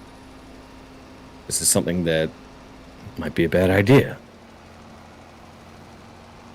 And these guys just missed all the signs, and they're like, yeah, okay, cool. And they got crushed into a little nugget. And it's like, well, you can't fix stupid. You can. Nature took care of it for us. It's just a different type of... Well, exactly. Exactly. And I'm pretty sure that's what I told my wife. What was that? That was last year, right? That was in 2021, 2022? 2022, I think. I thought it was last year. Was it? No. It's 2022. What was it called? Right? It was Submarine Discovery. June 18th, 2023. Titan. Oh, 2023. So it's been 2 years. June Yeah, 18th. I knew it was relatively recent. So next week then will be the... Because I'm pretty sure I saw 7 year. that on the news. And then I was like, well, I always know what they show on the news isn't like the full story. So then I go and like look to see what the full story is. And then I'm like, yeah, what did they think was going to happen?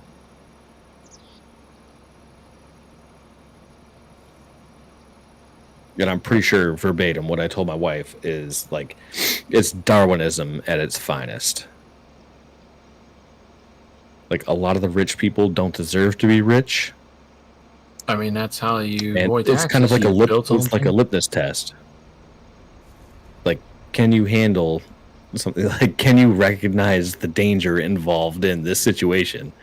Oh, you can't? Well, then you're going to be no different than the person from, you know, like the inner city that goes out to the beach and like drowns. We just had that happen this past weekend. It's like, if you've never been to the beach before, how are you going to know when it's like too deep? Giggity. Unless you're familiar with the beach.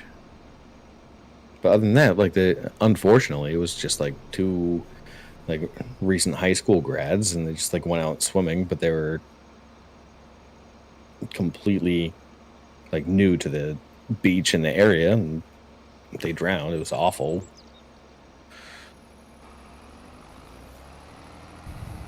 Like, this is the last one I have to. This is my last one. Do some research. Do some research.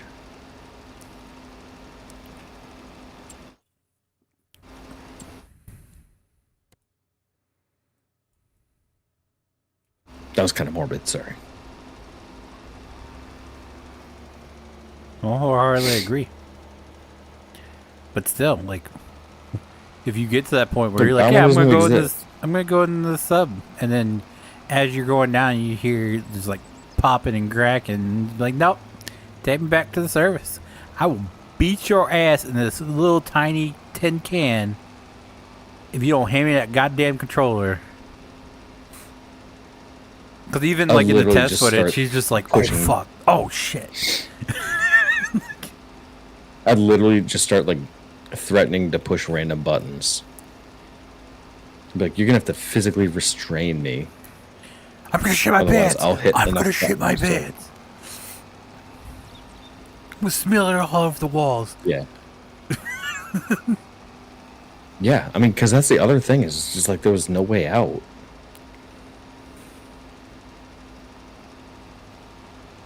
They could have done a better job of actually copying a submarine that they've used for centuries.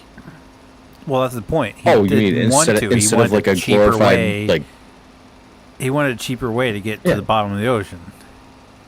Yeah, but so, the military would have made the cheapest thing to go. His thought process was correct. It has nothing to do with the military, though. His thought process was correct, and like that, if you can make it lighter, it doesn't cost as, like, you don't need as big of a boat because you don't need a heavy ass crane to lift it out of the water and all that. So his thinking was correct. It also makes it more buoyant. He just was a fucking idiot about it. Right. Because there's like two basic concepts with that. The lighter an object is that you're trying to submerge, the more difficult it is to submerge that. Yeah. Right? And then correct. Like the second piece to that is like you have to make sure that the material can like structurally handle a load, like from a like PSI per square, like a PSI perspective. Yeah, well, they tested all that, but the problem was that it was just like failing at random, like their let's put it this method way. Of like testing the testing it was audio. They wanted, like, they were listening in to see the cracking and popping, and like the one guy says, like, that's not going to tell you when it's going to fail. That's just telling you that it's starting to fail. So basically them testing it live. That's how they're testing it. So no, they did like scale models and everything, and like my thoughts is but again, the smaller PSI you make doesn't replicate on that. Yeah, like the smaller you make a carbon fiber, the tighter it's going to be, the better it's going to be. But still, it was failing. Like, you could even hear it, like I think at one point they said it was like at 35, and then it went at 30, and then it was like back to 33 and back to 29. Like, it was all over the place. They couldn't but I'd rather nail it down. I'd rather be crammed into like a super tight place, knowing that it's reinforced like 3 times over by the correct material, than to have the ability to like move about the cabin and then just kind of like, there's only one wall of like polycarbonate. So this thing was so tiny already. Like, they had 5 people crammed in, and they couldn't really move around. No, I saw the size. I saw the size of it. They could move around. It's just like wasn't a comfortable move, but they could at least like yeah, move you'd have around. to, I'm like, saying I'd rather be like locked in position, no, that and freaked but me out knowing more. that I'm safe.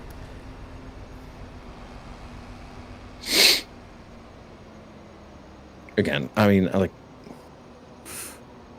don't know. When my brother was like super into all of the Titanic stuff, like he had done his research into looking into like how to build his own submersible, and like one of the most common things to convert into a submersible is one of those like propane tanks, like the giant ones.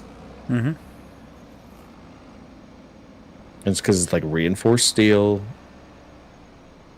but the only downside is like it doesn't have any like structural protection to like keep it from collapsing inward. So there was like a YouTube video early on where this guy like showed how he like reinforced all of the interior of the propane tank, and he like literally turned it into a submarine. And I was looking at like what they put into the water, like this uber rich guy put into the water, and I saw what this guy tried to use in like his in-ground swimming pool, and I was like, well, if I compare the two submarines, I would actually take swimming pool guys over this one, and that was just made out of a propane tank.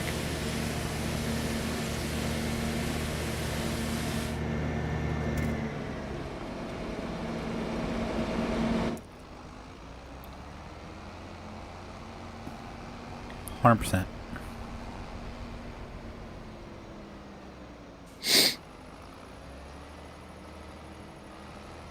Yeah, now that I'm reading more about Branson, like I already had like, I don't know, I knew like the general portfolio that he held between like Virgin Mobile. He had a railway system, and then I forgot about Virgin Galactic, his spaceship company that did essentially nothing.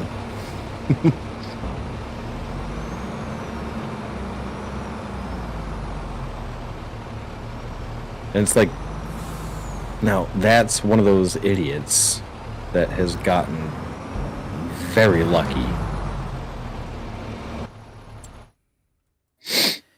And I think he's old enough now where he's not going to do anything stupid. But the shit that he did early on, like, if he had died during that, which he likely should have in a couple of the occasions, because I'm pretty sure he actually went into space on his own spacecraft, and that was like the maiden voyage. He was like that confident in it. And it's like, yeah, well, if he had deceased from that, I would have been like, yeah, that's about right. That's what I would have expected.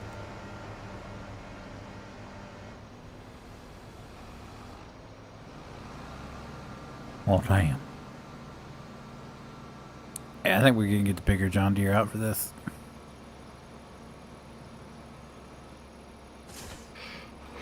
I don't want to look at this guy's face anymore.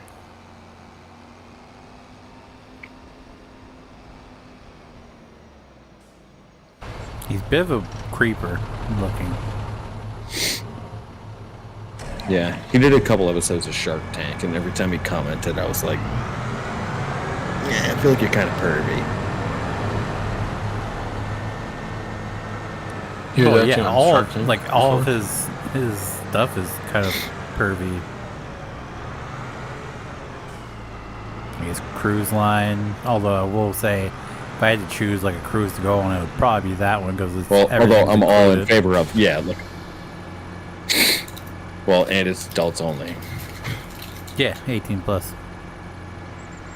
Mm-hmm.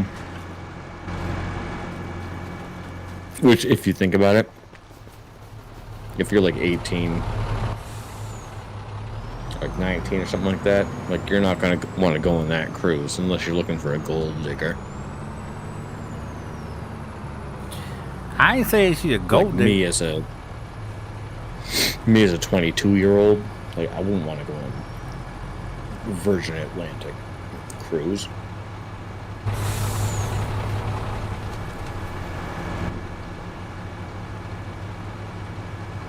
But I fully appreciate that adults only.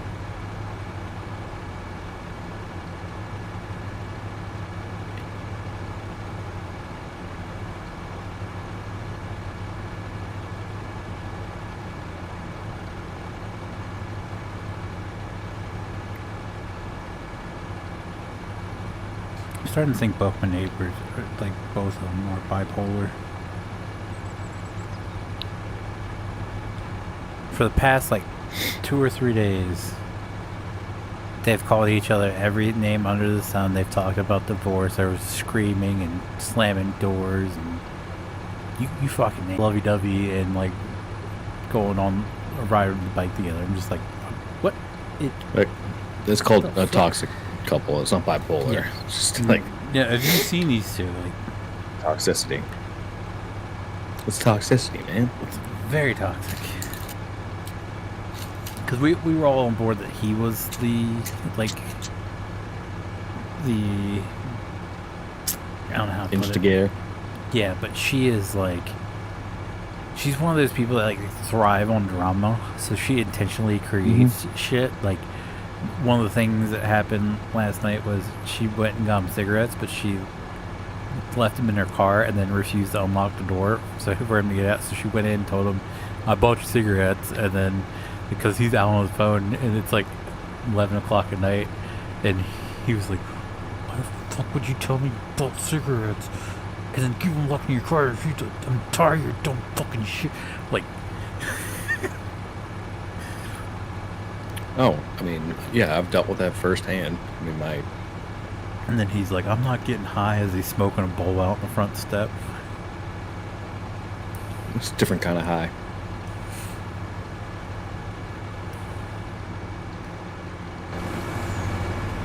I'm sure he was talking about meth.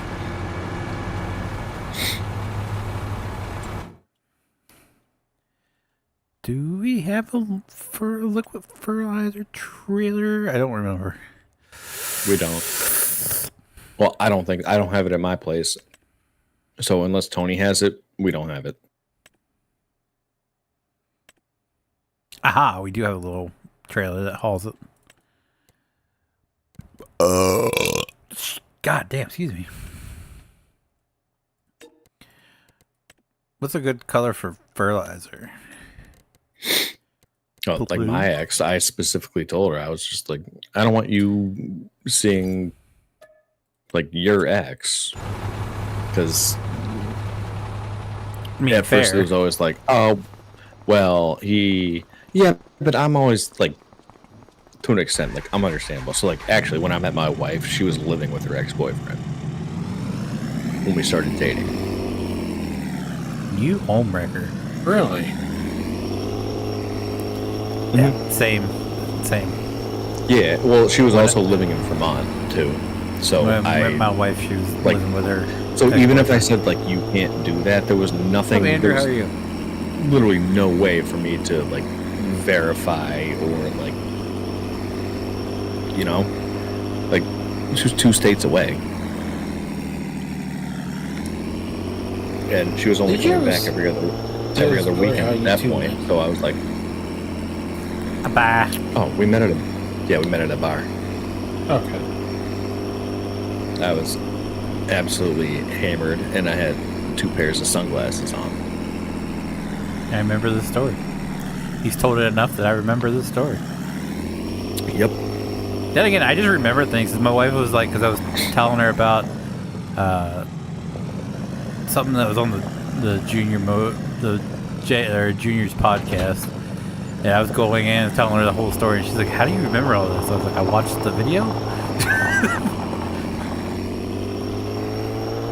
Yeah. Have you guys seen that airplane crash? Yeah. Which one? India? There's one every week. No, No, 737 Dreamliner. Yeah. In India. one person That's survived. pilot error. It's pilot error. It sucks. Yeah. I'm just saying only one person survived. I had a big thing about it on Reddit.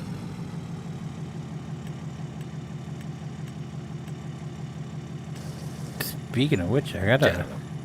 Anyways, gotta comment on something so I keep my streak going. On Reddit. I don't have enough Yeah. karma to post anything to anywhere. What day were so are you on? And I've the been trying to 140s, I think. post. Oh hell, I was up to 275 and then.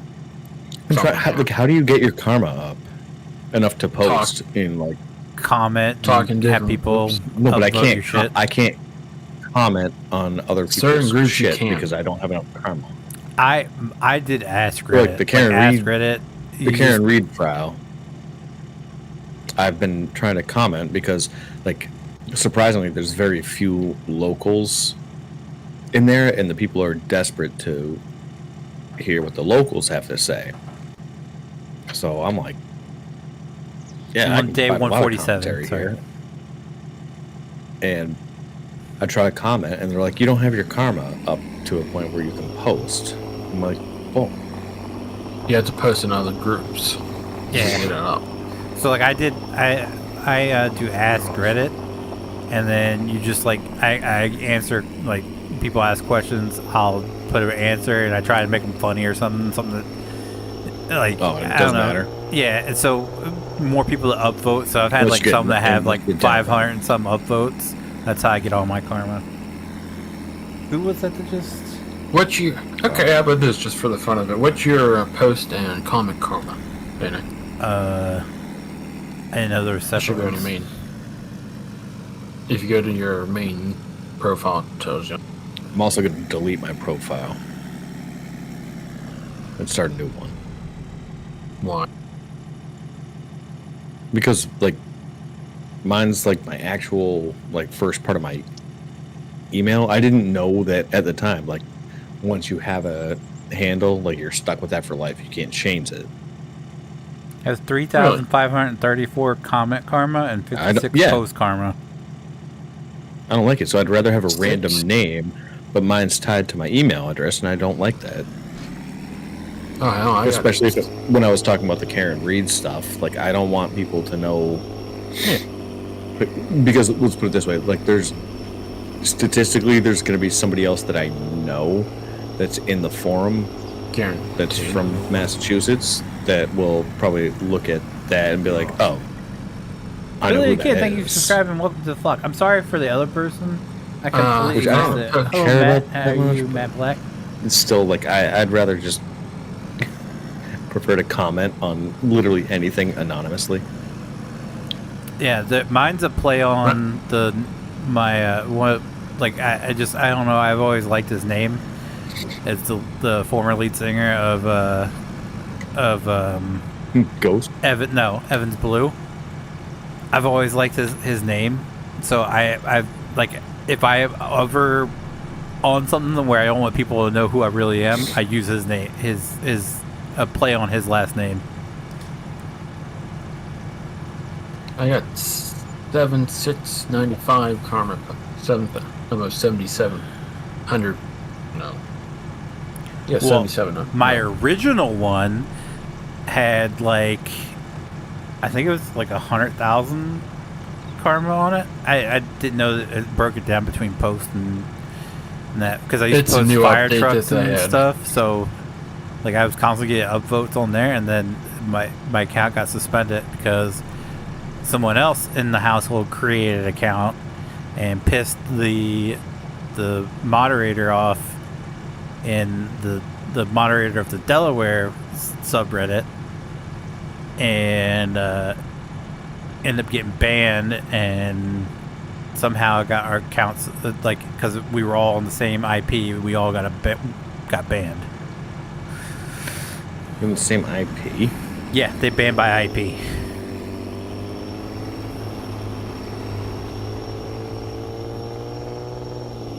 Okay.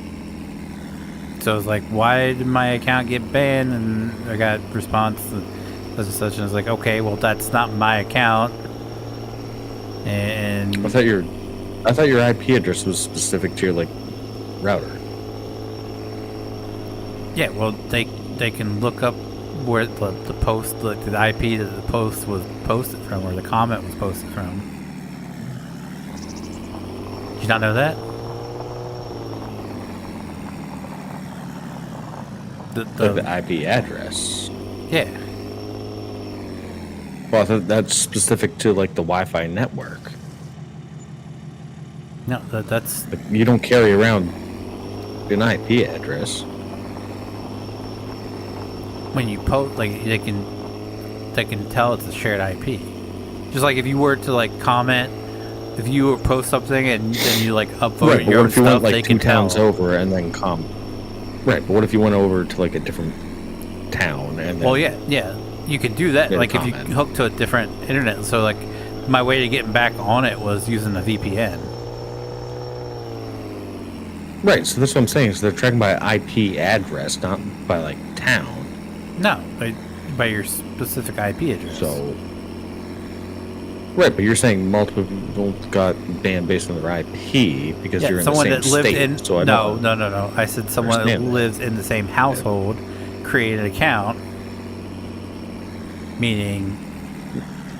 meaning someone inside that lives with me created an account and pissed off the moderator of the Delaware subreddit,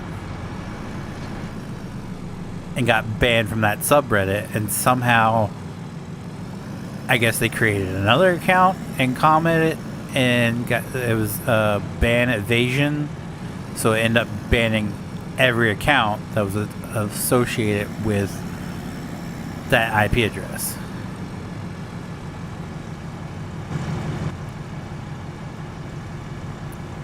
You pick it up when I'm putting it down, Fascinating. though? Because I did my research on it. I was pretty pissed off. So how old was your account and this account? That I don't you really have now? understand. I'm just gonna do some independent research. My Phoenix Feather account was about as old as my YouTube channel.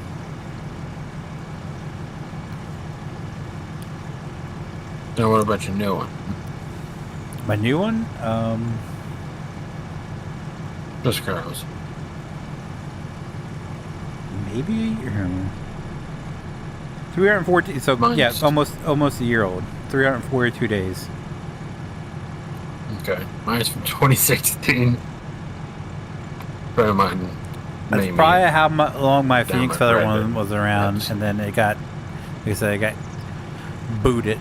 I got canned or deleted or suspended because another Reddit user name got banned Yeah. on the same IP. Got it.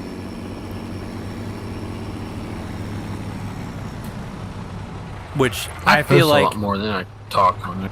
because the Yeah, but this. So, if in case you didn't know, because I've been blocked by like one person for absolutely no reason. I don't know why, but just out of curiosity on like Instagram, I went and like was like, did they actually block me? And like, I mean, you can block people from seeing your profile, yeah. no. So Instagram blocks by IP address.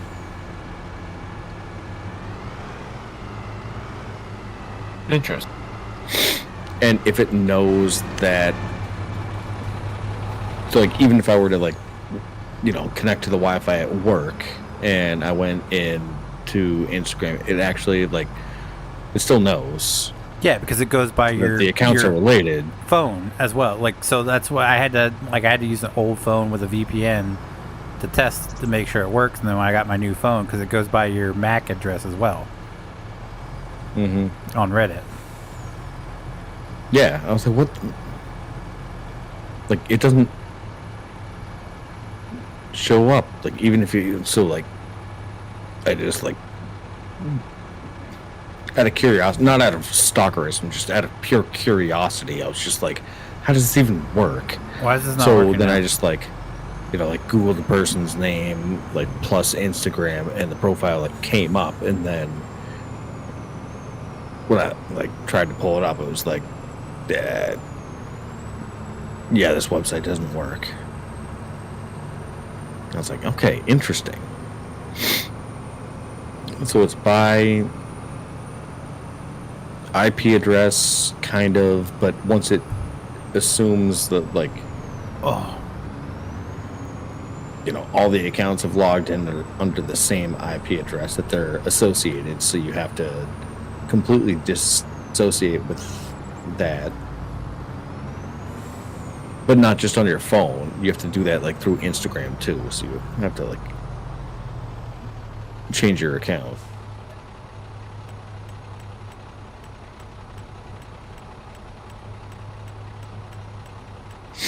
Because it'll always have that history of the IP associated with the account.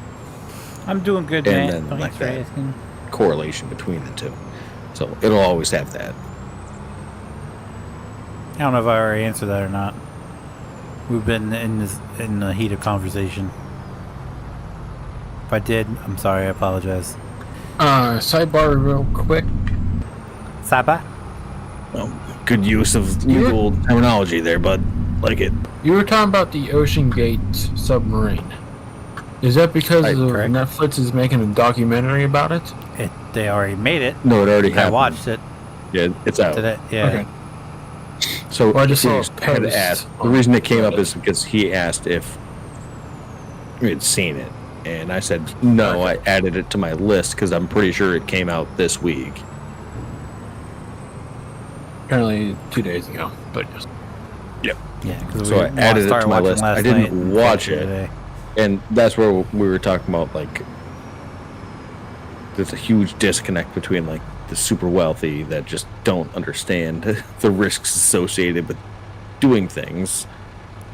So the front one works, but the back Because, one like, they don't doesn't. even care. Like, when I get on to the highway to go to work in the morning, like, I understand that there's a chance, like, based on the fatalities on this stretch of highway, like, there's a chance that, like, I may be involved in one of those wrecks. Like, I hate to have that morbid outlook, but I have to face the stats. Like, there's a chance at some point I will be involved in a severe car accident on this highway.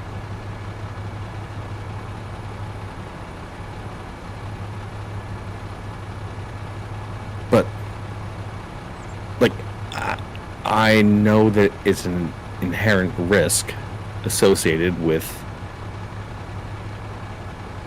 like, going to work in this town.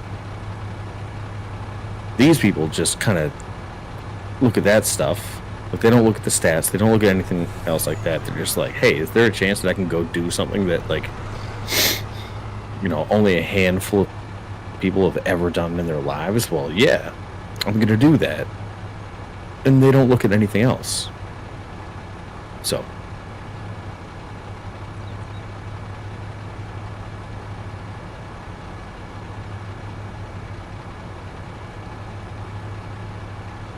I don't know. I added it to my list. Am I All these soybeans. am I gonna watch it? Probably not. I think it's just gonna make me mad. Probably.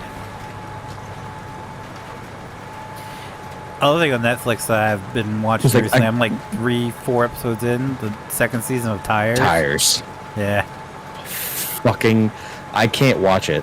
Like, so, like, I was coming off of illness last weekend. So to, like, do my wife a service, I'll just sleep on the couch. Like, I'm not gonna wake her up with in the middle of the night, me being sick. But, like, I couldn't even get through a single episode without having to, like, pause it and then switching to something else. No, I was like constantly laughing. It's fucking hilarious. It's hands down, I think it's one of the funniest shows outside of any of the shows that have Danny McBride in them. I think that this show is funny. Like, there are times where, like, like, a new stand-up special comes out, and I'm like, oh, I gotta watch that. So, like, after, like, farming or whatever, like, I have my iPad next to my on my nightstand, so I'll just like watch stuff before I go to sleep. And depending how funny it is, I have to turn it off and watch something less funny. And I'll just tell you, like, I had to turn it off from the other room because I was like audibly laughing so hard.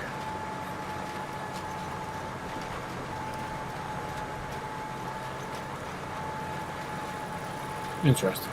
Like the whole episode, I still didn't finish it. I can't. I haven't had the time. The only time I can watch it is late at night.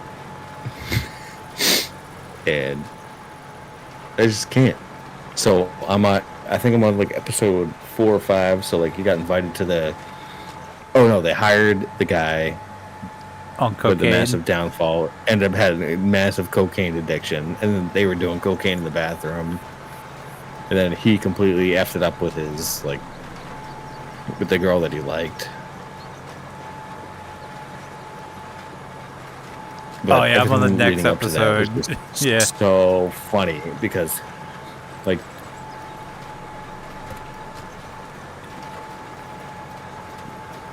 oh, all the stuff, it just gets, like, progressively It's a little funny. scratchy Like, stiff. starts out as, like, a funny, yeah, it starts out as, like, a funny topic, and then it just goes in a completely different direction where it's just, like, I don't know, like, you could think that, but it's like, yeah, it's outrageous, and then he just says it. You're like, okay. And what's his name that plays the manager is super funny. I've been seeing TikToks of like Shane and him, and he completely embraces just getting like made fun of constantly. Like he tries to stick up for himself and he just can't.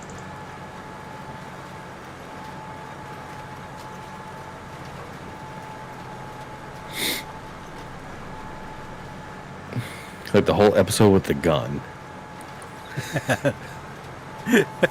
And the sexual harassment. Oh, like yeah. both those were.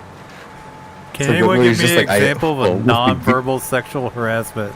And they all just start making Yeah. motions. He's like, you kind of walked yourself into that one, didn't you? Yeah. But there's like the visual of like smacking someone on the rear, and he's just like, "That's actually a nice ass."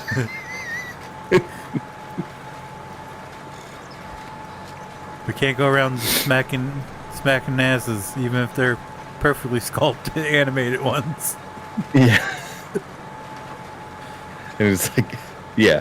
And then like can anyone give an example of a protected demographic? They're like, yeah, fat people. He was like, so if I got fired right now, you're saying I'm so fat that I could sue? And he's like, yeah.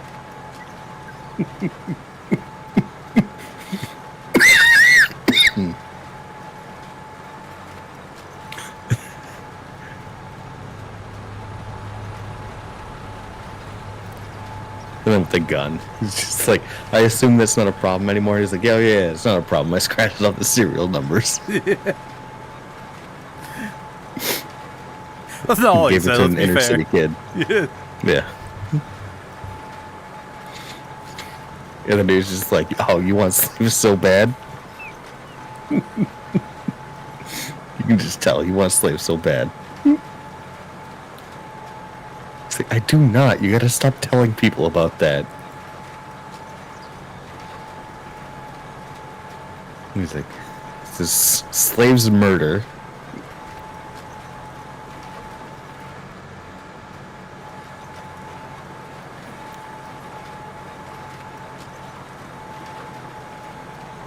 Such a good show.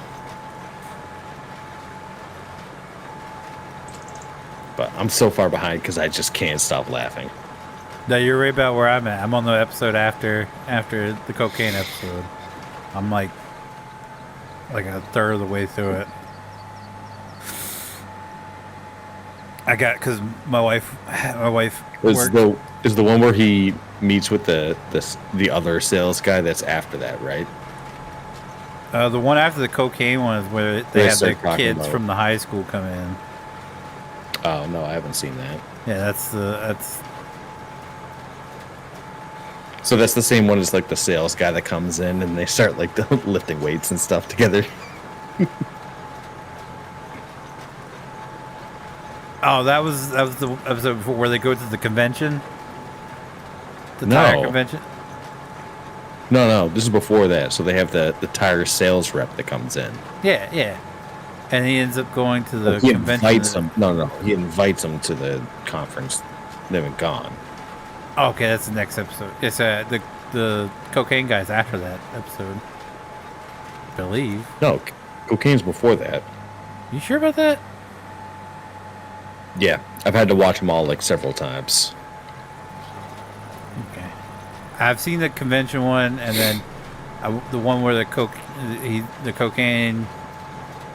Because like, because he got invited to the conference, and then he picked Shane as his +1, and then Shane was saying like, "Oh yeah, we're gonna get completely fucked up," and he's like, "No, we're not.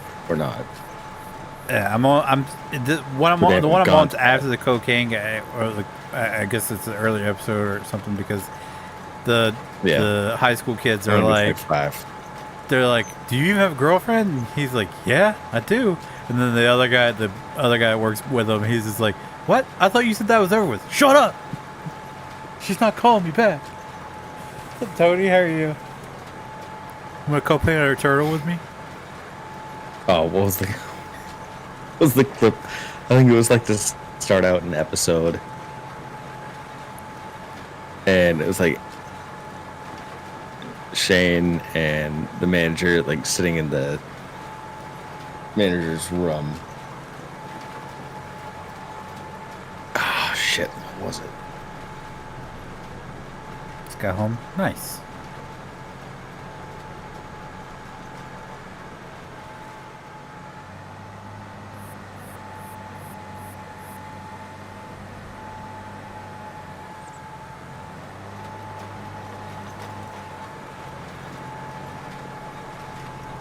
Yeah, that's still my favorite one so far is when he picks up the picture of Will's mom. He's like, "Oh, what's this little scratch sniff?" And he's, "Oh yeah, I just looked at it. Yeah. You put your nose on it." I think it was the start of that episode.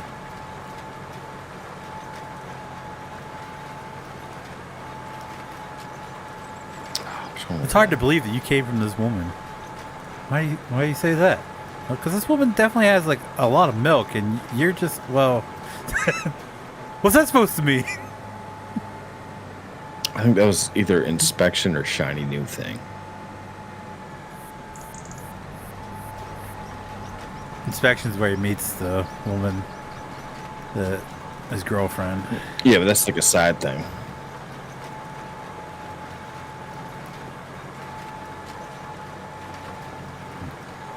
She walks away. Well, I totally love her now. He's doing the finger thing.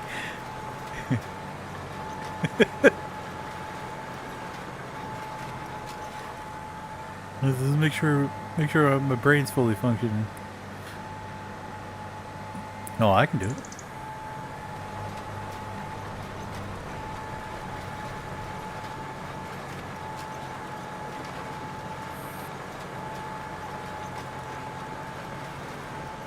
Since you guys watch football, just because I was listening to the radio and I heard it, I assume you know Aaron Rodgers got in trouble again. What do you do now?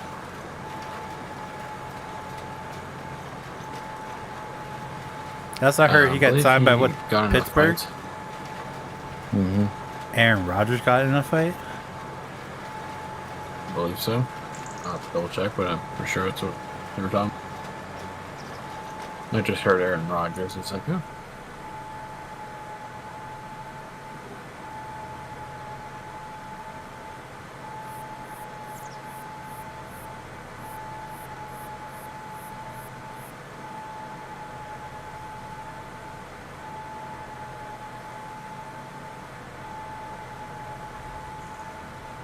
You sure about that? I don't see anything in the news about it.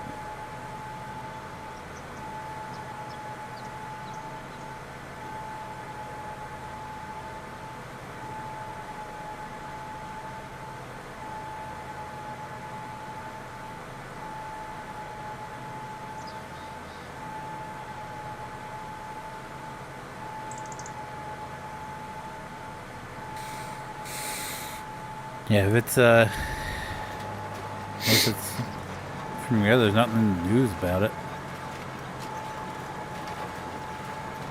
It must have been about the Family Feud then.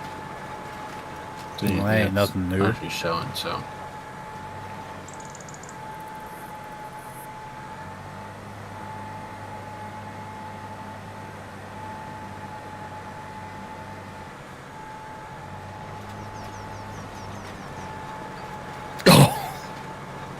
That's what it was. I forgot.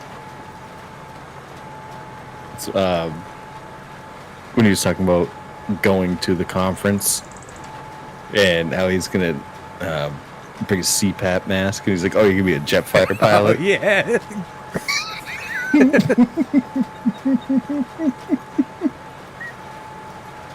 One second thought maybe I'll pull get up, two pull rooms. up. Terrain. Holy hell! What the hell is this?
Booyaka booyaka.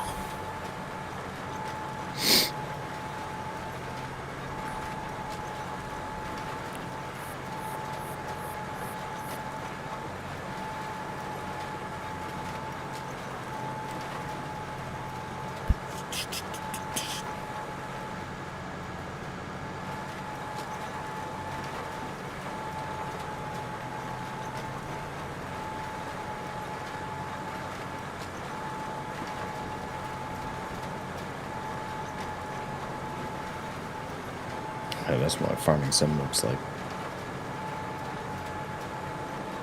Duke.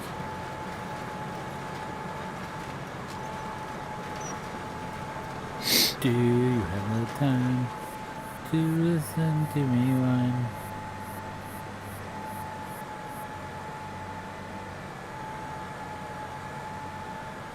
Can you fix that for me? What? Check the owner room. That's what my game looks like.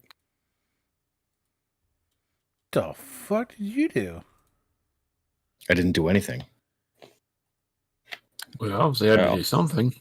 I alt-tabbed. Bro's out here trying to play Tron. Right? That's what my first thought was.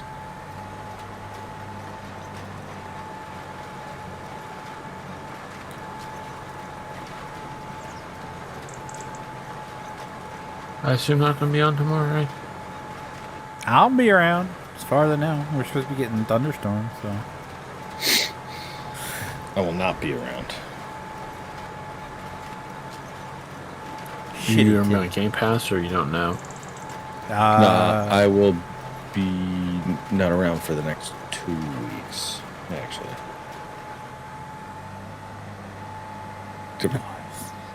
Except I'll be around for farming next week.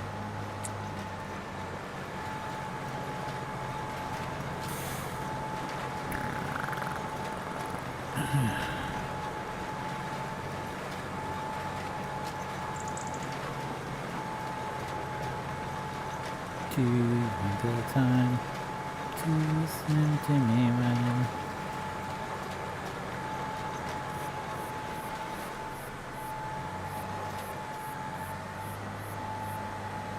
Alright, I'm head off for the night.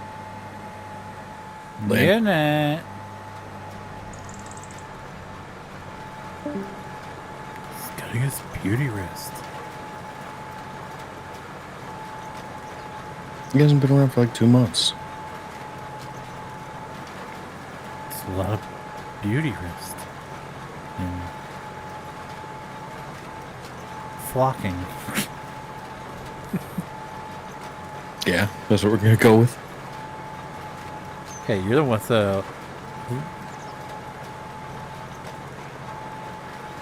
what was it? Whatever season. I can't remember how you worded it. Mating season. There you go. Yeah, so he's doing some flocking.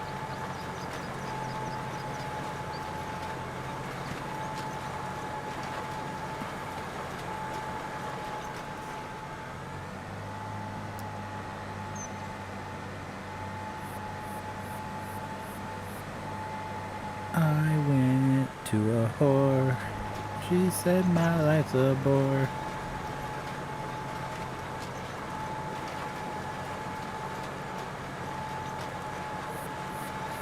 Well, shit. No clue if JT's gonna be around. If you're not gonna be around, I might just skip Saturday again. Jesus Christ. I can't help do it it. on my own. I have limited time these days. Yeah, I Sucks just what happens. You actually have to work because, like, all the shit that I used to be able to do, I can't do during the day anymore. So I have to do it like after hours, and my hours are longer. So those after hours time turn into like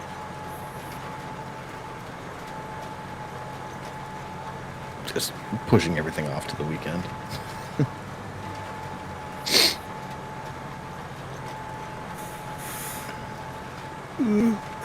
Yeah. I canceled my subscription to Game Pass because it's like, well, I got this to play games with PJs and hasn't been playing any, so. Yeah, I haven't been around. I know. My wife's been wanting to play WoW, so I told her I'd cancel it and we can play WoW together for a bit. If she hasn't changed her mind yet.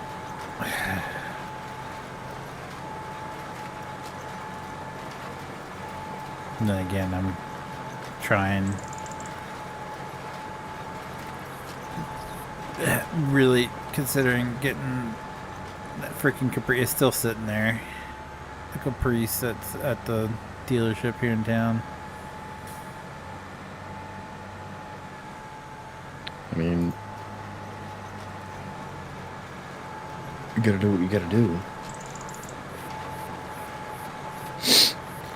I just kind of want it. Like,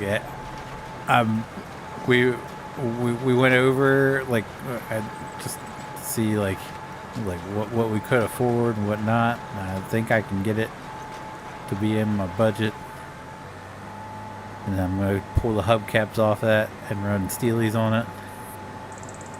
And I'll be pretty happy. You know, eventually I'd have to put like a new head unit or something. I haven't even. I keep telling her I'm gonna go up there and test drive it, and I never do. I'm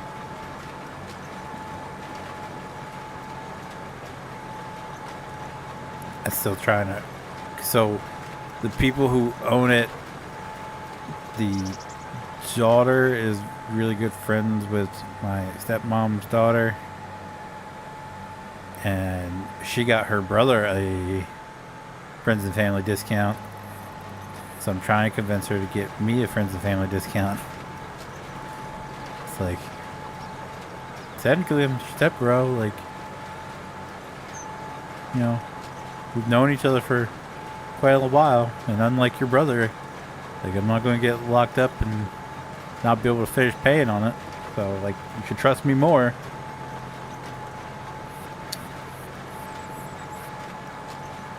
It's a good point.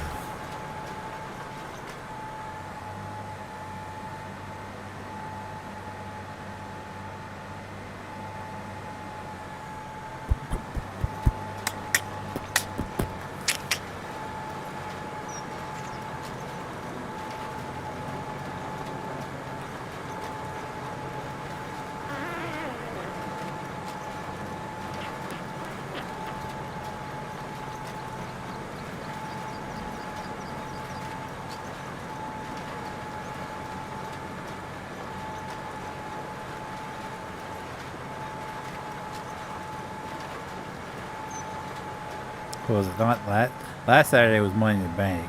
But the Saturday before, like, it rained earlier in the day, and we weren't quite sure whether, like, there would be any wood that would be usable for a fire. So we were just sitting out back, and Molly's like, I think I'm going to take a gummy.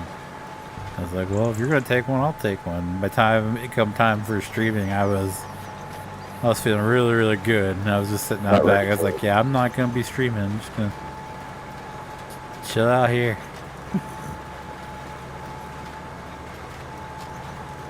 That's fair.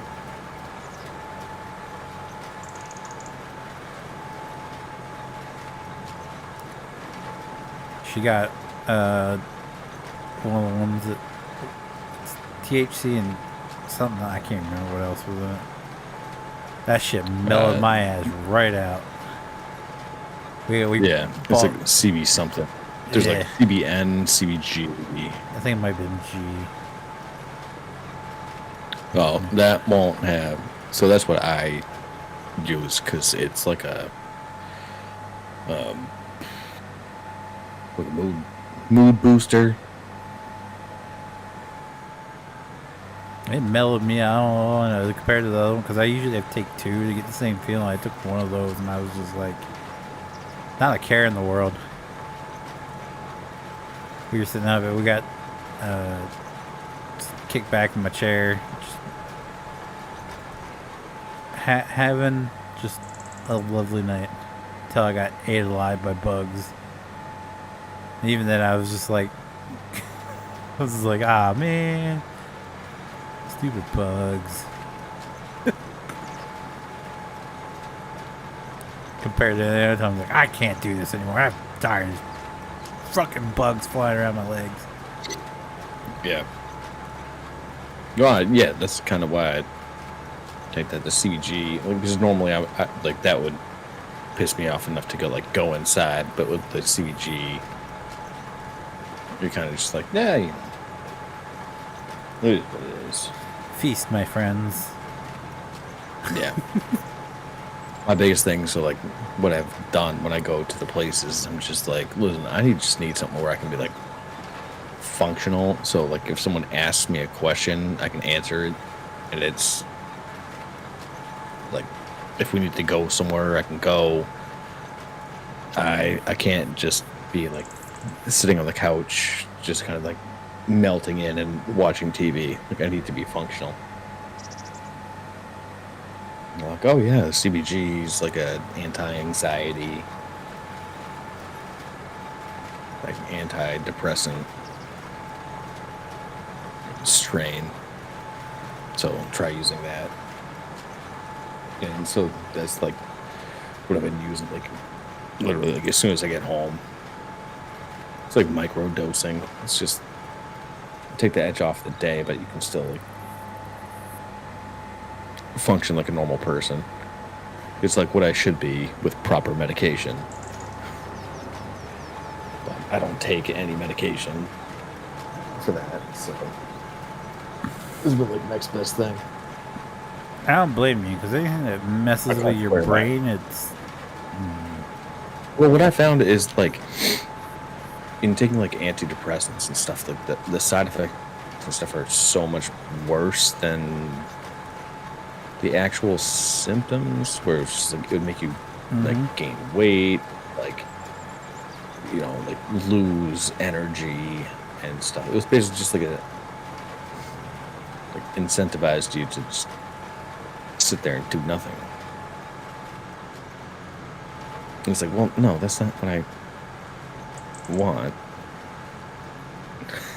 So I just stopped taking. I went on like 4 different versions of it across all like the spectrum of like categories for antidepressants that they offer, and I just had. They make you more depressed than what you originally were too. Well, that was one of the ones that I took, and then they're like, "Oh, well, you can take another medication on top of that to counteract that." And it's like, well, like I already feel like a zombie, and like, why would I take something that'll make me feel even worse than I already do when the goal is to make me feel better? So like that doesn't make any sense. So I just told them, I was like, thanks but no thanks. So I just like got off of all of that together based on the negative side effects. And it's like, now that they have, I mean, like back in my high school and college days, like if you could smoke some weed like that was good and all, but you're just smoking weed. Now they have it down to a science where they can like identify strains and like strains within strains, and you can get something that's like perfectly catered to what you're looking for. So it took me some time, but I found something that like works for me, and it's the same thing as like an antidepressant, really. It's like get home, pop one of them, they're like fast acting, just like 15-20 minutes, and then I'm good. But before I'd like get home from work and I'd sit on the couch and I'd just like sit there for the rest of the night, even though I have stuff that I know I need to do. With this stuff, I'm just like bouncing around doing whatever I need to do around the house, like emptying the dishwasher, washing dishes, doing laundry, this kind of stuff that I would avoid previously. But now I'm like, heck yeah, let's do it. Just like throwing an AirPod and listening to some music, and I'm having a grand old time.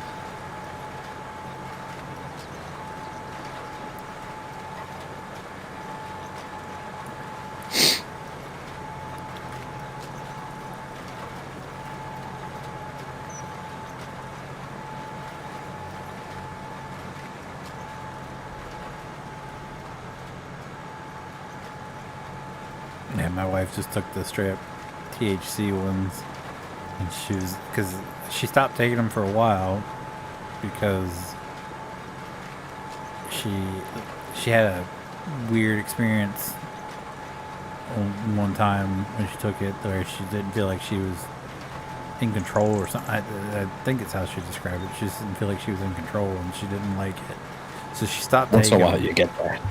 Yeah, it happens. Well, she stopped taking them, and then that night when I took that one, she took a regular one. She said the next day she was like, I had that same experience again where I didn't feel like I was in control, and she was recounting what she did. I said, you were in full control. I said, she's like, I don't remember anything after this point. I was like, that's because you were falling asleep. I was like, you were in and out the whole time till finally I was just like, hey, let's go to bed. She was, oh, it was? I was like, yeah, you weren't losing control. I was like, you were just asleep.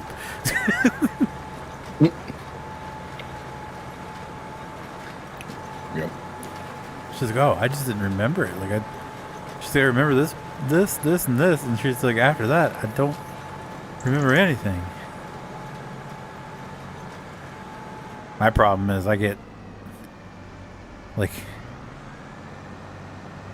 we got Lucky Charms cookies. I ate like 7 of those bitches just sitting.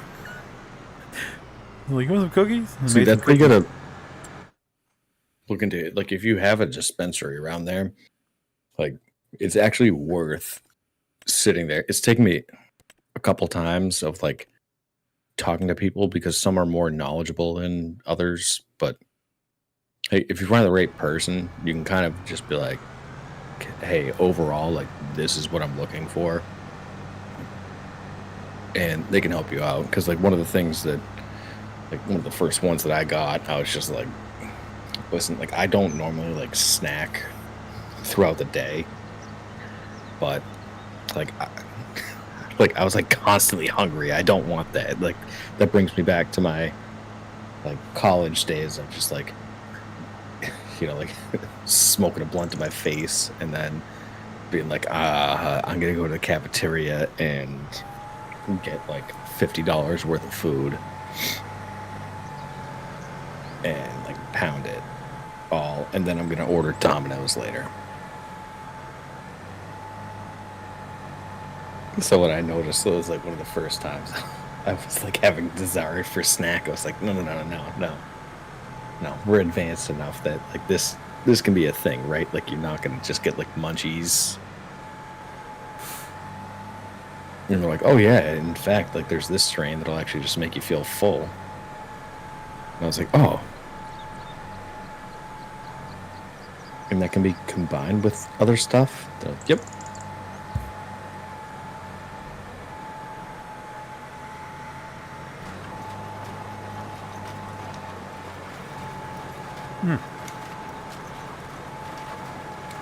Yeah, I was thoroughly impressed by that. I was like, wow.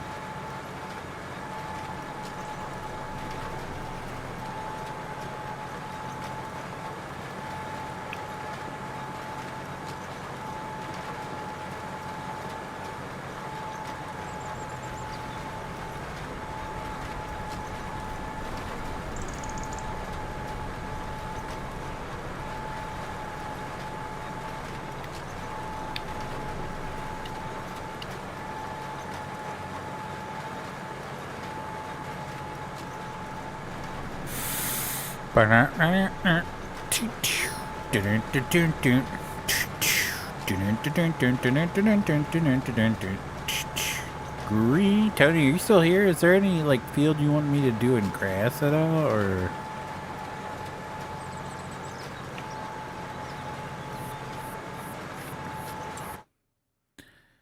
I think we had discussed putting 18, 24, and 25 as in grass. I don't remember.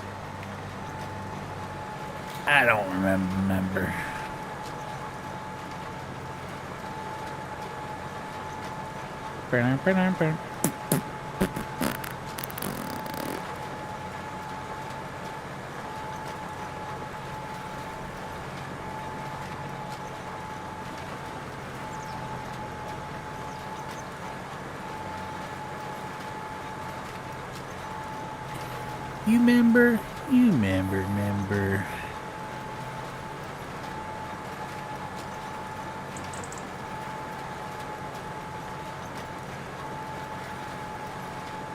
Oh man.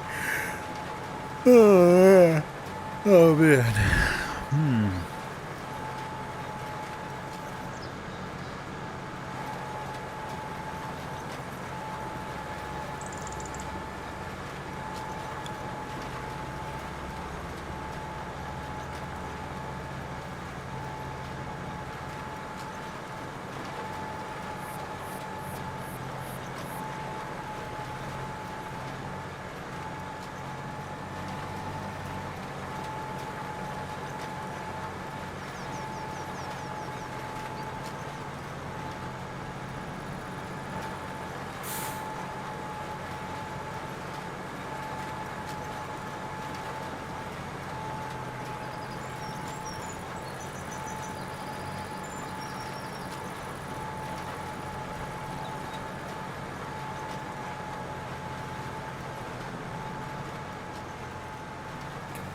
Ooh, I came way too close for comfort there.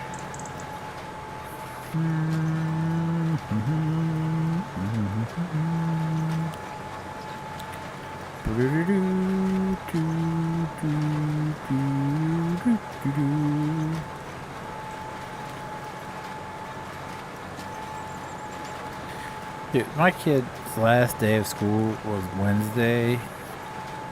You take a guess on what time they were let out?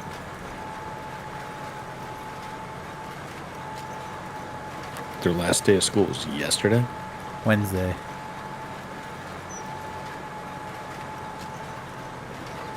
So what time they were let out of school on Wednesday? Yeah. Last day of school.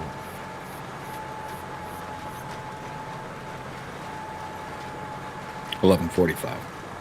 No. 10:30. School starts at 8. They went to school for 2.5 hours. What is even the point? Dude, you've been to high school and the We always went past noon on the final day. No, she's in middle school.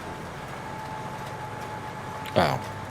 No, true, because I was going to say, like, high school, you're going to have finals and shit, so, like, we never really had, like, the week leading up to finals, it was always, like, reviewing shit for finals, but most of it was just like, hey, study and do whatever the hell you want.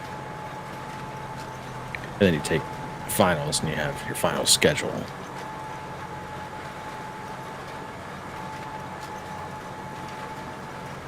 But middle school, yeah, that makes sense.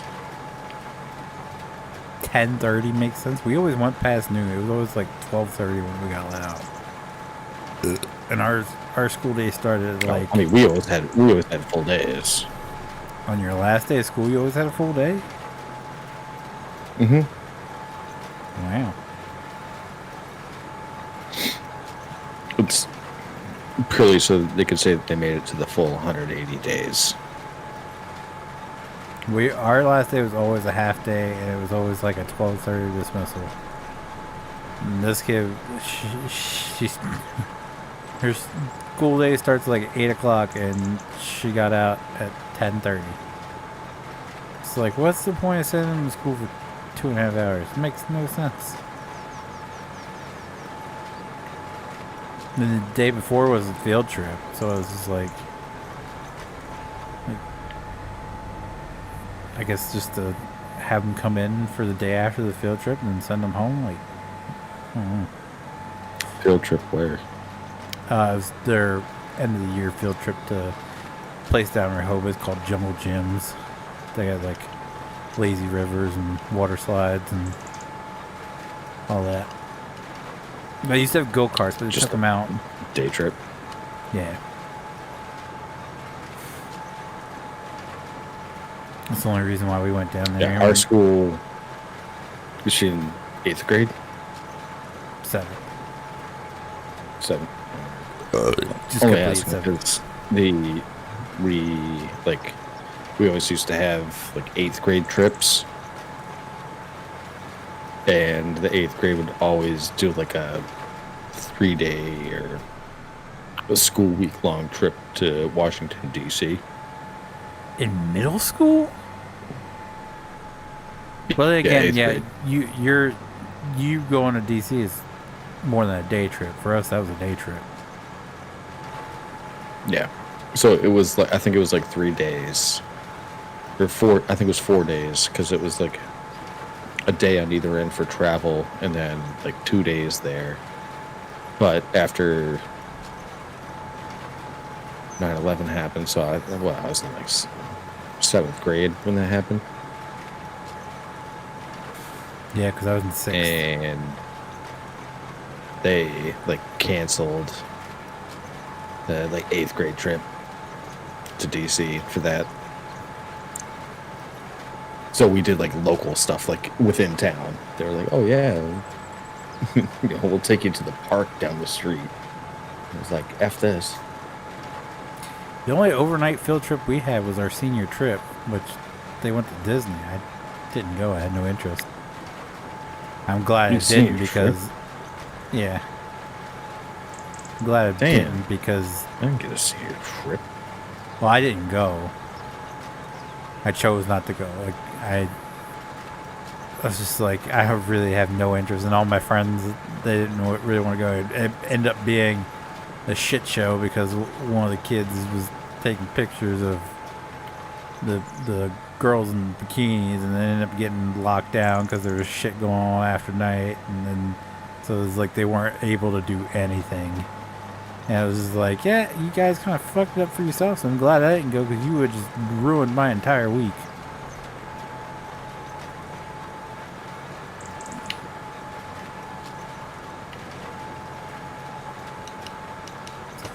Instead, I sat around with my buddies and watched movies all day at school.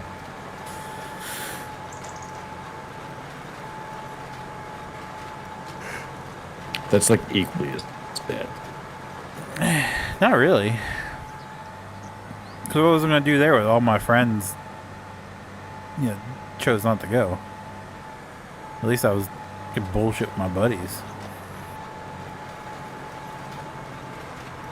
Yeah, but you're still gonna be in school. Yeah, at least it's just like 5 or 6 kids in the class, and most of them are my friends. I would have called out sick. I mean, technically, I didn't have to go because I was driving at that point, so I didn't really have to go. I just said, screw it, why not? Better than being at home.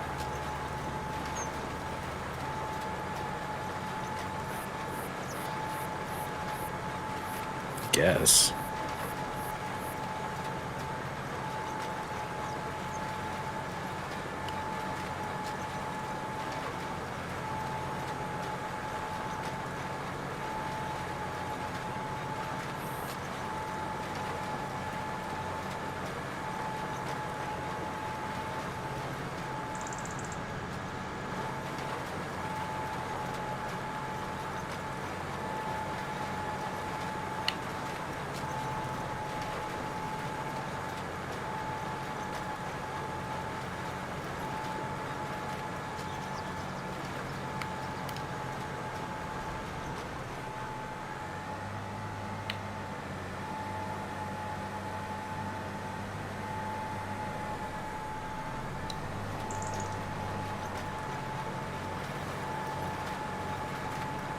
Although now, if it was an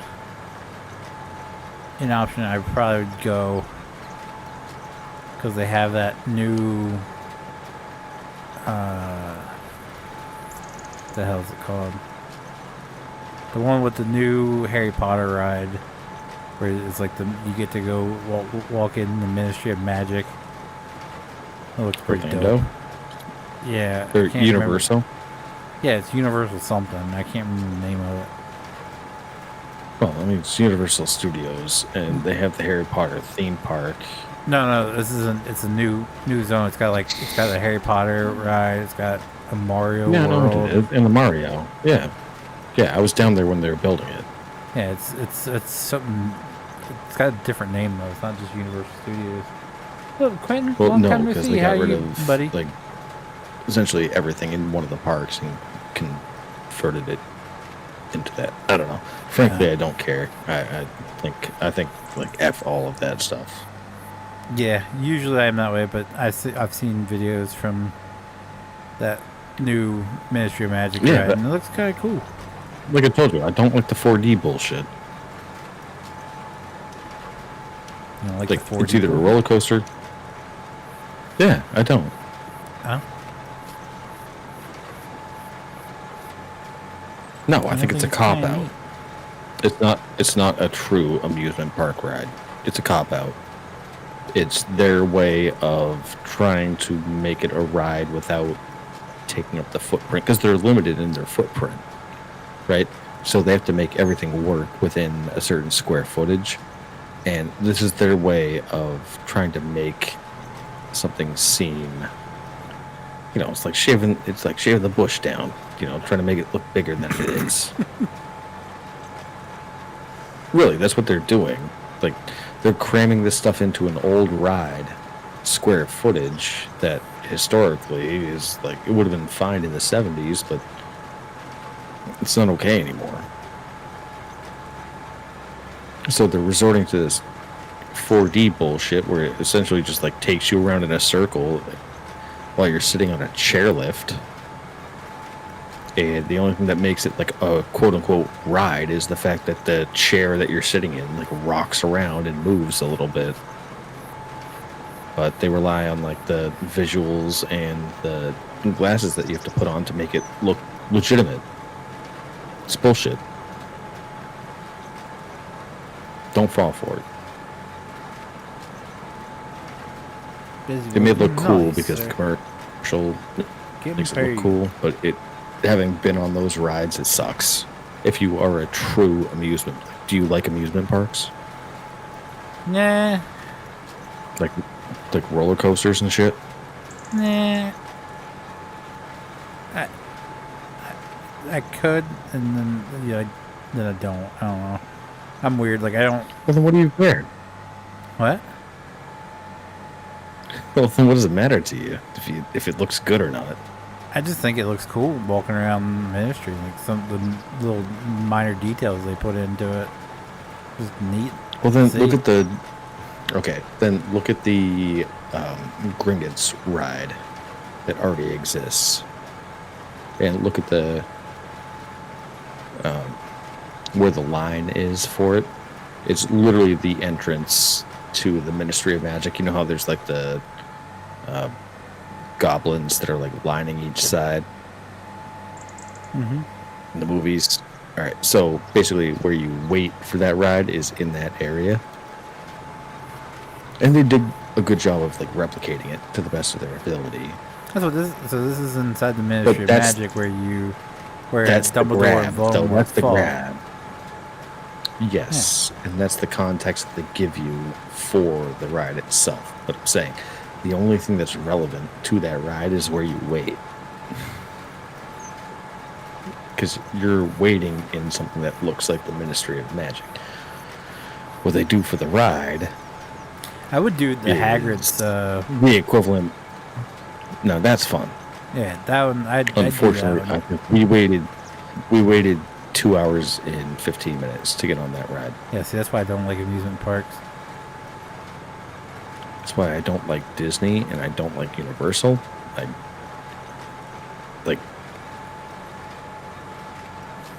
don't like amusement parks.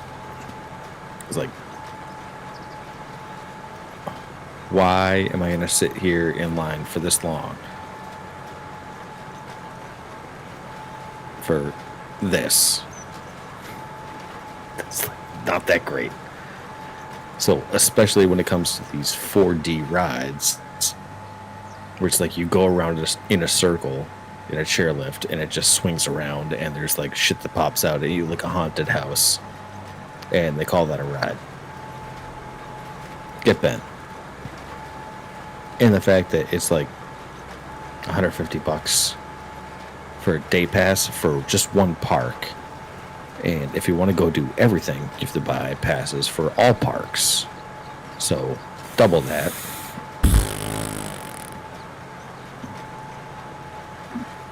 So, I'm pretty sure we were talking about this last time. Like, it ends up being like,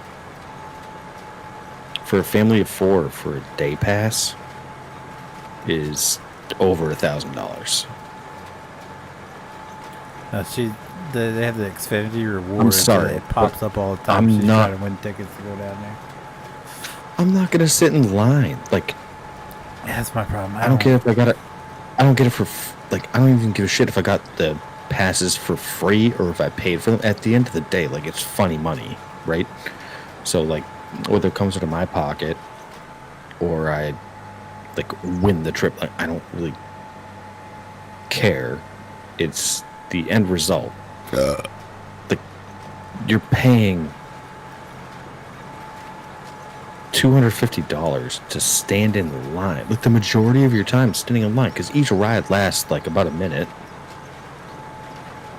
maybe 90 seconds, and yet you spend the entire day at the theme park.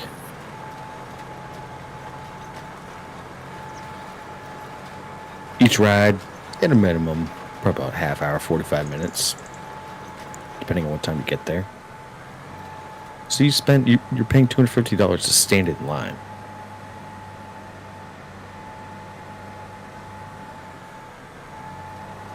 Like, make that make sense.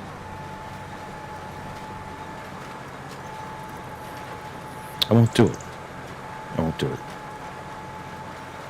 Yeah, but you have done it. Well, my wife and I have both, on separate occasions, have been to Disneyland in California, and it was like, yeah, okay, but neither of us went there to like go on rides and stuff, just to see what it's all about.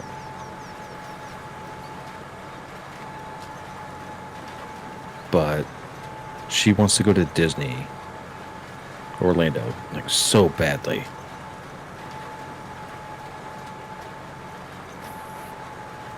And I can understand that to a certain extent. Like literally all of my friends would go down to Disney for like April vacation, like not spring break, like April vacation in middle school or elementary school. Everybody went to Disney. I never went to Disney. We didn't take vacations. We took vacations, but we And never now- went there, and I was never like the kid that wanted to go. Like, I'd rather much go I to never like a gave a historic shit, place over a amusement park. Now the average kid in my town that like wasn't going to Disney, but all their friends were going to Disney, would like go to their parents, be like, "Why aren't we going to Disney? Everybody else goes to Disney." And I literally never said that. Didn't care. Never really wanted to go. And then having been to like Universal recently, I'm like, yeah, that confirms my suspicion. Like, this blows. All of this is. It may have been good pre-COVID, but post-COVID sucks. But like, my wife still wants to go to Disney, even having gone through what we did with Universal. It's like, why? Why?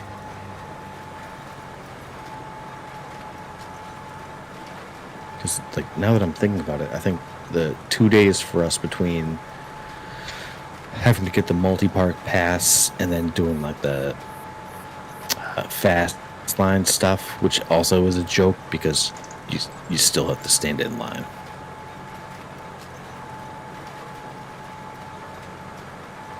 It was like, Yeah, but you pay extra to stand in a shorter line. right, but you pay like $100 extra to do that. So I think for the two of us, for everything related to going to Universal for one day, I think it was like $650 all in for one day. On what planet? So wait, you pay can for the justify fast pass and that? still had to wait 2 hours for the ride? For certain ones. So there were certain rides that weren't accepting fast pass. Yeah. So fast pass is a joke. So all the rides that weren't popular, you got fast pass. For Phoenix. the rides that were popular, you Phoenix, still it had to was a wait. joke.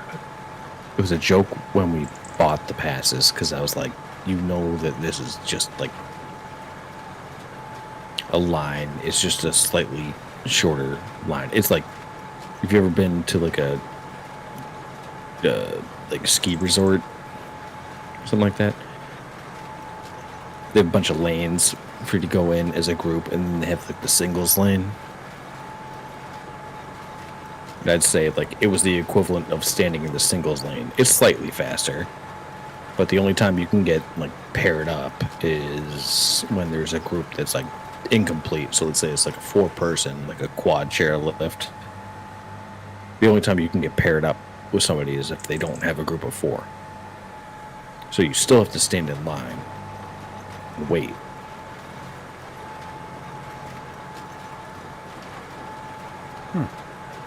It's just slightly faster. But it's a scam. Because, like, is that worth $100? No. Mm-mm.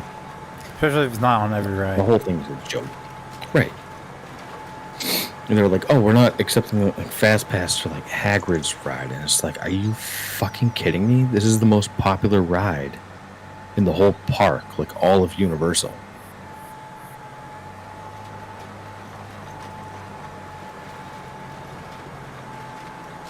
That's why. How are you not doing with the fast pass?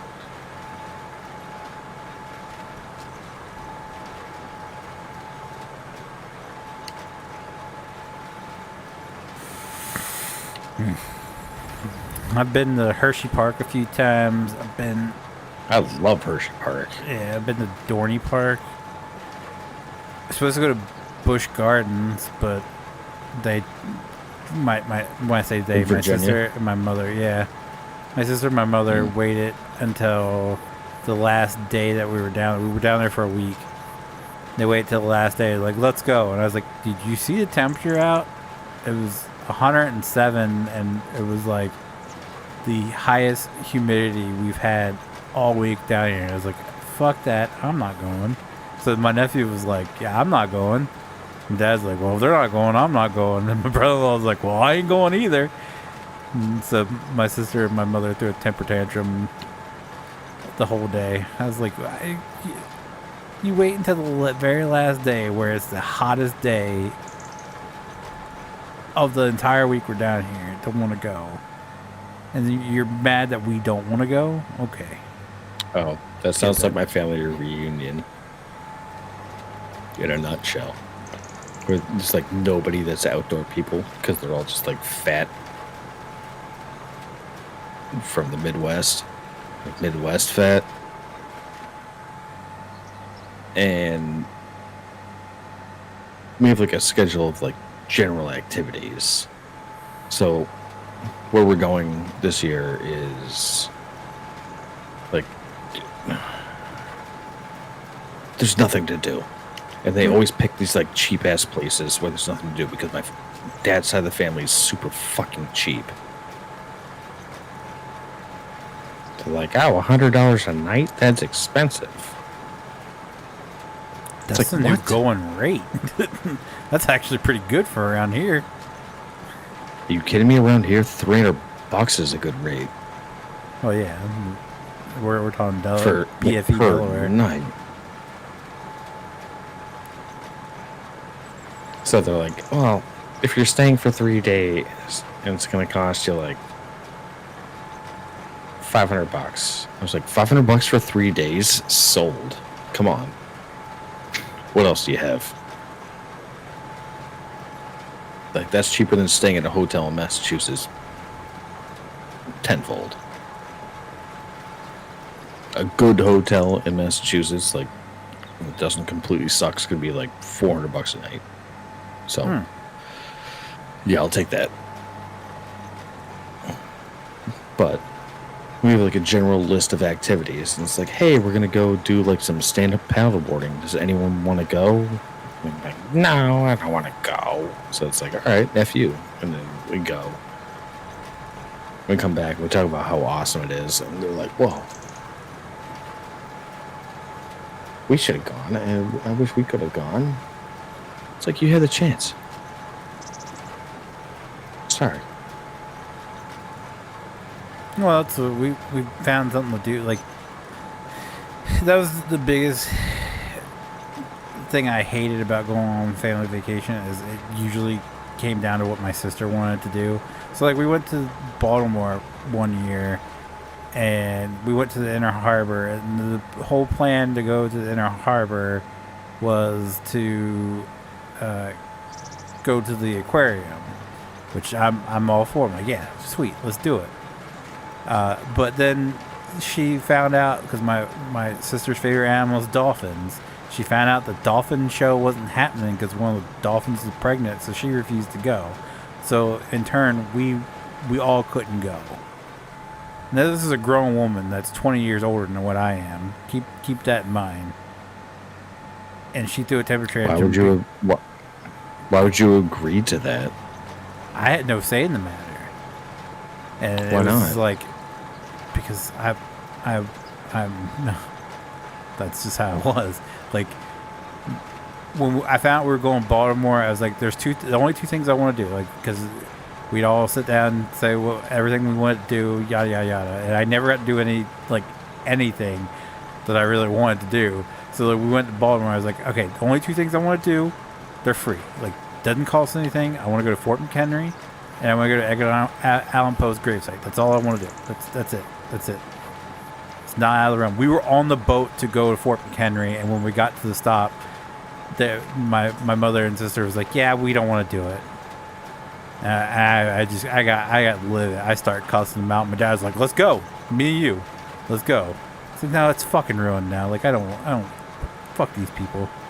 And I was like, "We can't. We're on the boat to go there, and we don't get off to go. What? Why we get on this fucking boat to begin with? Why?" Just to take a trip around the fucking Inner Harbor. This is the stupidest shit ever. And then we spent the rest of the day at the ESPN zone because that's where my sister wanted to go. It's like this is the stupidest fucking thing ever. So we're in the historic Baltimore, and y'all want to spend the entire day at ESPN zone. This is so fucking stupid. Well, I mean, that's where I'm. Go back to the initial conversation about like intelligence versus money. I was thoroughly shocked. I told like the reason we went down to what is it, Williamsburg, Virginia, was to go to Busch Gardens, and they kept putting it off. Like, we don't feel like going today. We don't feel like going today. So we actually, because my dad took his bike down, and my brother-in-law rented a bike for when we were down there. So we had kind of planned like we were going to do kind of a guy's night because it was like the last family vacation for me because I was 17, so the plan was the guy like what we want to do. Me and my nephew were like, we really want to do the ghost tour. That's an option. And somebody was like, "Yep, all right." So we went out on the bikes. We went to the ghost thing, and we were all like making plans for dinner, and we were like, "Let's just do Hooters," like it's guys' night. Let's go to Hooters. So we all got excited. Then my mother calls, "Yeah, we want to go to Golden Corral." So I was like, "All right, well that's cool. It's not your night. Now we're going to Golden Corral." And we weren't allowed to go to Hooters because they found out the plan was us going to Hooters, and then immediately we had to come back to the hotel. This is fucking stupid. It's so fucking stupid.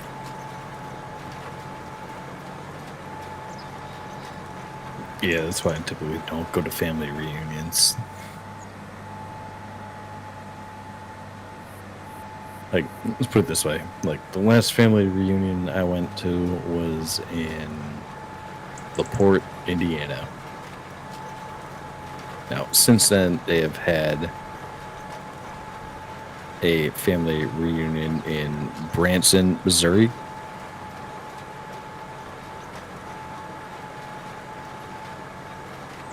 I've actually heard that one. I haven't heard of the whatever you just said, Indiana. LaPorte, Indiana is on the coast, so it's like the most northern part of Indiana, and it's like the first town that's in Central Time Zone. So wait, you guys had Eastern? like your family reunions change every year? Yeah. So my dad's side of the family, so my mom's side of the family does not have family reunion. Well, they might, but I don't know. My mom has gone out of her way to make sure that I know nothing about her family. So that's going to be an interesting conversation because, like, I'm also just with my new job, I'm just kind of like done giving a shit. And that's kind of included my parents too. So like my entire life, my mom has like sheltered me from her side of the family. I've been to one family reunion on my mom's side. and she won't tell me anything about her side of the family at all. My dad's side of the family is from Detroit, but they spread out throughout the country. So we have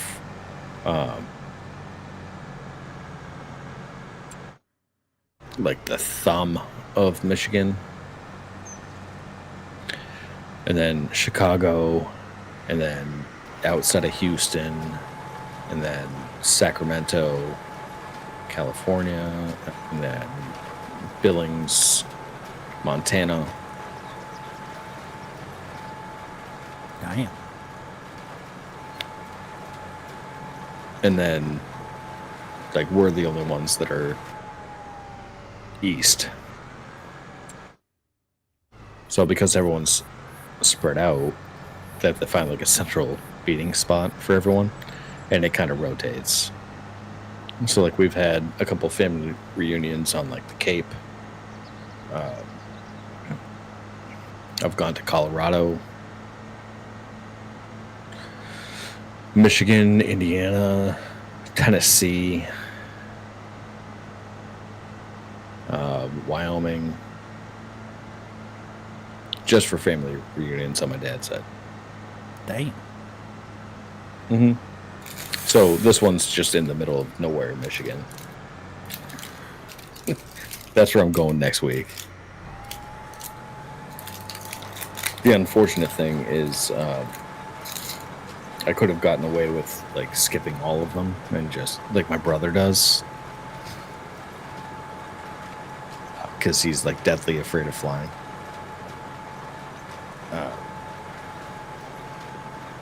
But the problem is, like, I invited all of them to my, like, our wedding.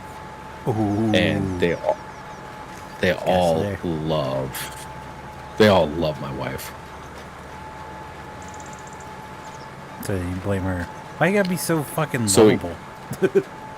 Used to be not a big deal. I mean, because my brother just doesn't go to family reunions. That's kind of like an accepted thing on my dad's side of the family. But, like, I go to them intermittently, and the fact that they all love my wife, like, it's now like we have to go. Like, she's more a part of the family than I am, because anytime I go to the family reunions, I'm like, how am I related to these fucking people? Or like their version of getting like cheese is like Kraft singles. Ugh.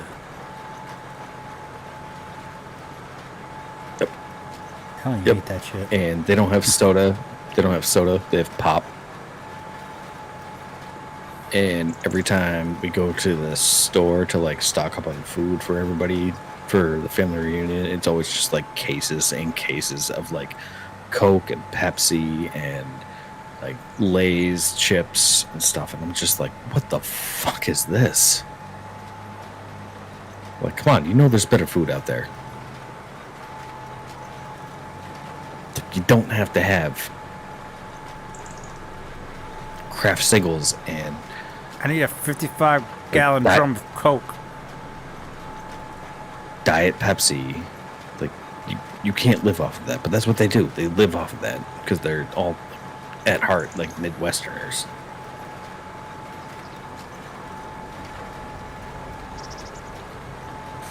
I've never been to a family reunion because, like, I guess most of my mom's family, we got together every Easter and every Thanksgiving. So I guess that was like a mini family reunion because everybody came in.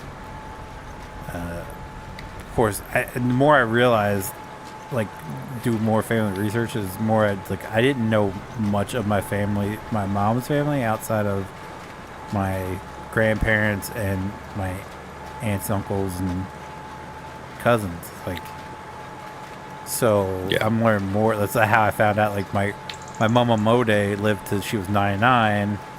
And that's the family that was possibly Amish. I'm not 100% certain. I'm pretty sure, but I'm not 100%. When Lancaster keeps popping up, and then you see a picture of the one guy, and you're like, yeah, he's totally Amish. But so I mean, I have the same thing with my family because, like, my grandfather on my mom's side, like, he had a very severe stroke when I was in, like, kindergarten, and then passed away, like, a few years after that. So, like, I never really knew him, but, like, when I heard his stories and stuff, like, it was always like, oh, yeah, he was an engineer, but people would come by and drop off things, and they'd say it, like, fell off the back of the truck, and we never thought twice about it. Mm-hmm. And then I started doing more research, and come to find out that, like, there's a reason why my mom's, like, keeping this stuff from me, is because, like, my mom's family was heavily involved with, like, Whitey Bulger.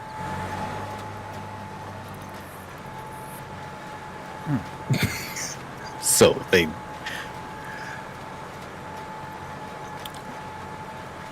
to the point where, like, the falling off the back of the truck consisted of, like, a Cadillac rolling into the driveway. Oh, it rolled off the back of the transport truck right in your driveway. Guess you get to keep it now. Wink, wink. Right, in 1962, yeah.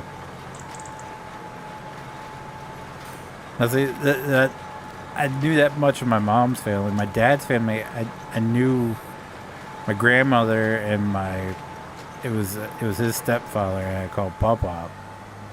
But outside that, like, I knew he had brothers and sisters, but I really didn't know them because my mother couldn't stand that family, so we never really went and visited. Of course, my dad really couldn't stand him either. So other than my uncle, my problem is, but I mean, think about it, Phoenix. Like, think about your kids, right? Yeah. Like, regardless of how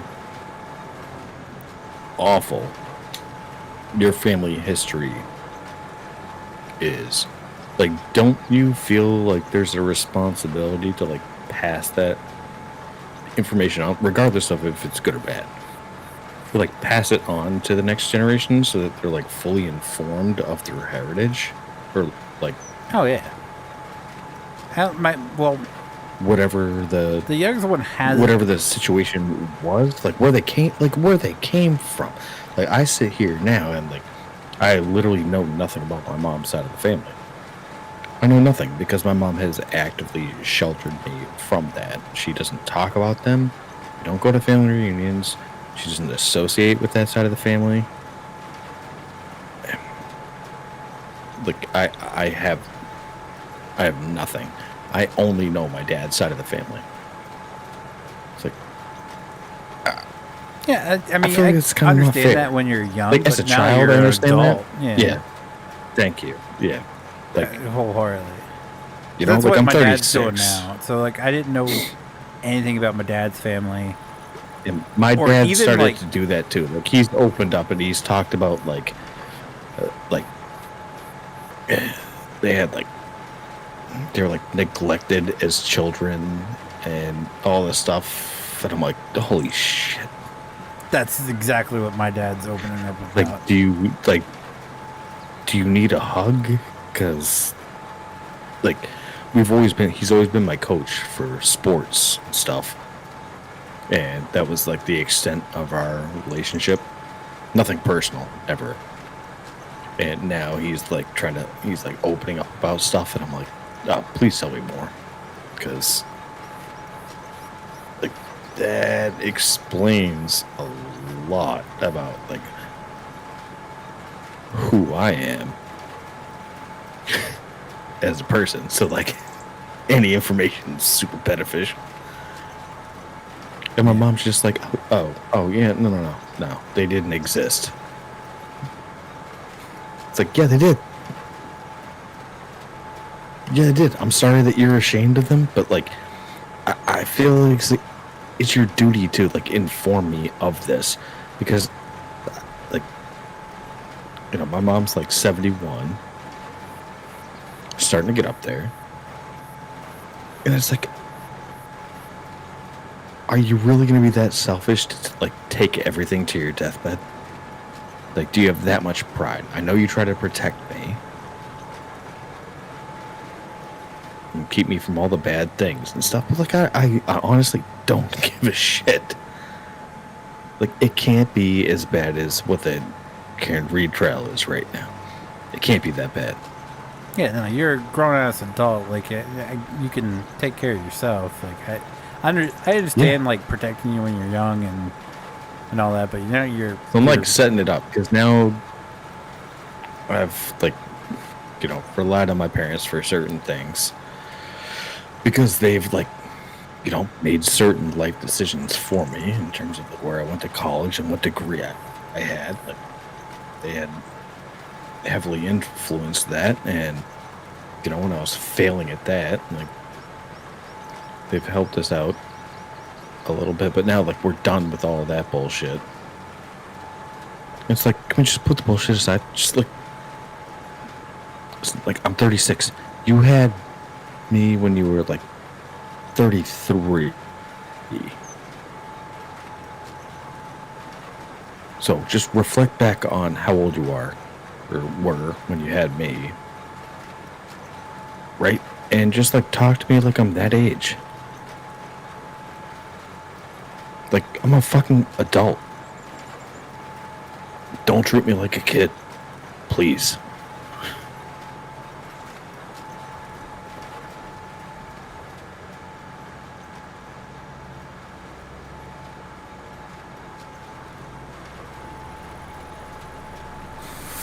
No, I agree wholeheartedly, and that's why I was like, that's why I'm sure you can. Dad's I'm sure you like, can attest to. Like, it's difficult for parents to do to a certain extent. Like, your dad's opening up a little bit more. He's becoming, as we quote my dad, he's getting soft in his old age.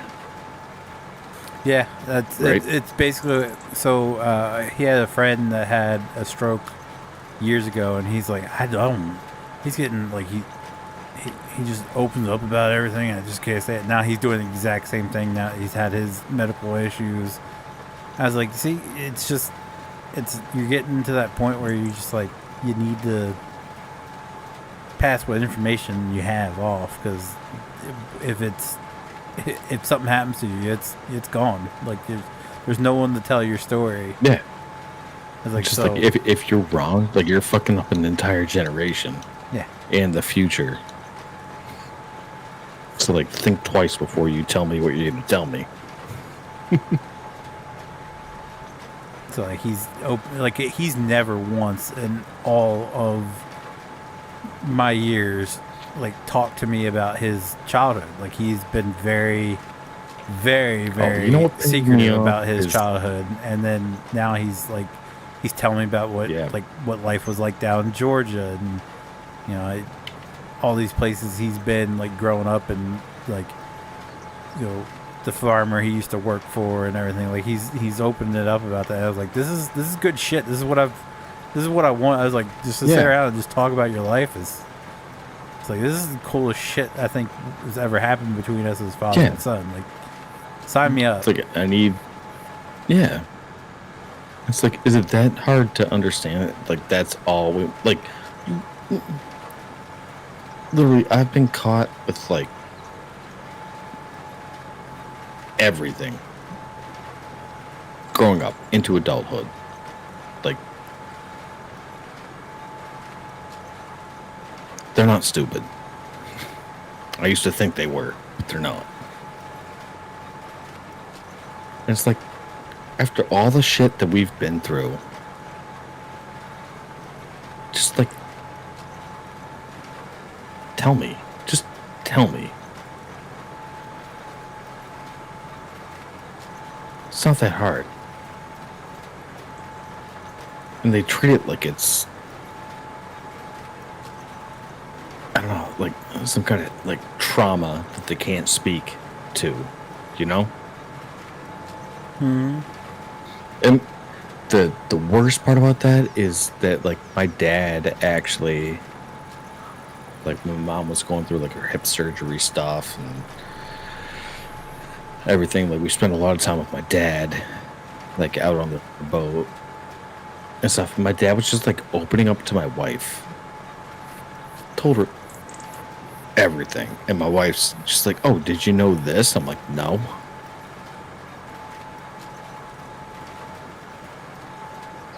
That would have been great to know. And the biggest thing about that is, like, I guess this is where I'm a little bit biased, is that, like, my mom had breast cancer, and, like, they didn't tell me about it until after they had gone through everything, seen all the professionals, figured out her treatment plan.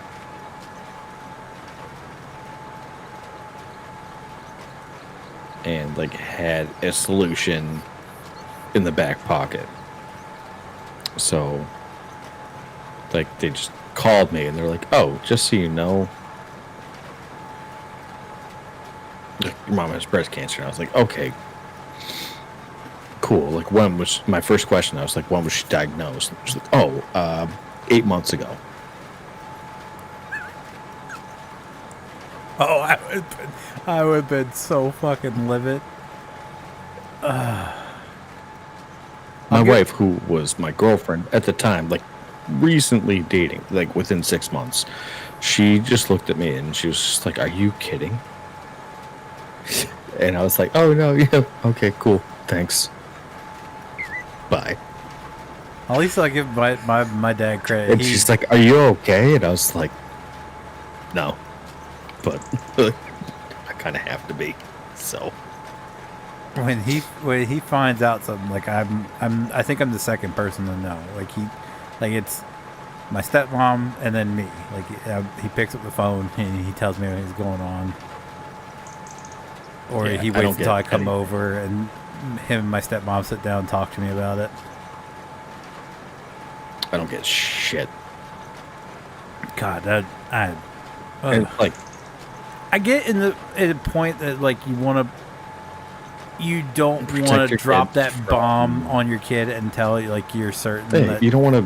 It's going to be okay. You don't want it to be a burden. You don't want them to worry if they don't have to, and all that stuff. I understand get that point, all of that. What if something happened, like, in her treatment, and then you're just like, what the fuck? Why'd no one tell me? Just like, now that they're doing their whole, like, they went through and, like, redid their will, and they're like, oh, we have all the documents here, and they're like, we're gonna make your brother, like, the chief executor of the estate. And I was like, are you kidding me? I'm the fucking numbers guy. No, I straight up told him, I was like, this dude, like, doesn't keep anything. If he has, like, a shelf, like a single storage shelf that's, like, filled up, he's gonna rent a dumpster and throw it all out. So, like, do you want him to be making all of the decisions for everything, or would you rather have me, who is married to a nurse practitioner, that would, you know, maybe have a better understanding of, like, how shit works in general, health-wise, to, you know, maybe give you the best odds, considering that she has single-handedly, like, gone through all of my mom's, like, records and stuff and suggested alternatives for, like, hospital networks for the best care and stuff. Like, my wife has helped my parents out of so many jams. And it's like, well, you're gonna make him, Mr. If there's excess clutter in this house, I'm getting a dumpster and I'm throwing it all out. And then if I get my hands on, like, the house where we grew up in, I'm gonna throw everything out. And they're like, yeah, because he answers his phone every time. You don't. That's a wild.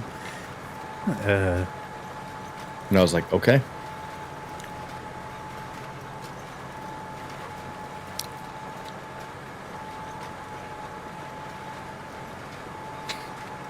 So I was like, I see where I stand in this family. And I'm the only one that has any fucking logic.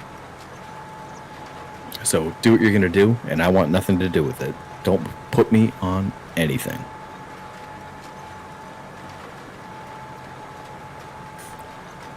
And I'll see you on the other side.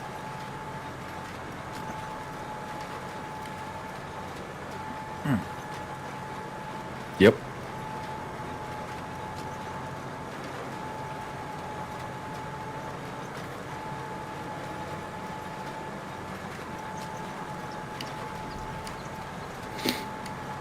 I mean, they're not going to be too happy with me when they see me on the other side, but whatever.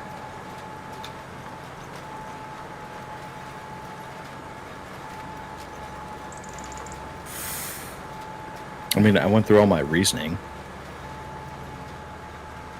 and they had nothing to say. I was like, you don't tell me shit to begin with, so how the hell am I going to be able to make, like, executive decisions?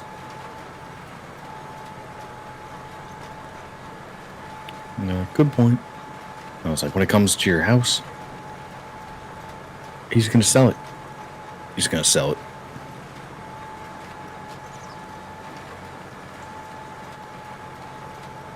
Do you really want to sell it? And they're like, no. They like to keep it in the family if possible. I was like, okay. And then I added all the things up, and I was like, well, based on that score, it sounds like you might want my input a little bit. And they're like, all right, we'll make you co-executives or executors. And I was like, nah, it's too late. That even sounds like even more of a nightmare, because then you have to get him to agree with everything. Yeah, unfortunately, we're 50-50 on everything now.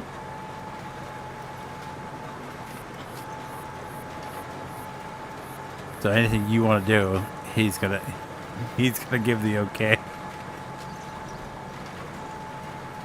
Nope, I think we should sell it. So the way, yeah.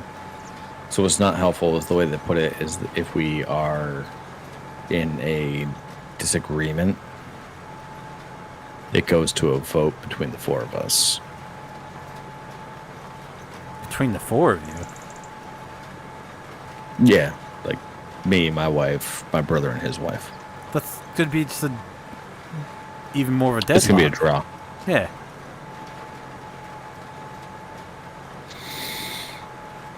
Yeah. Obviously, your wife's gonna side with you, and then his wife's obviously gonna side with him. Yeah. So my brother will just take the money.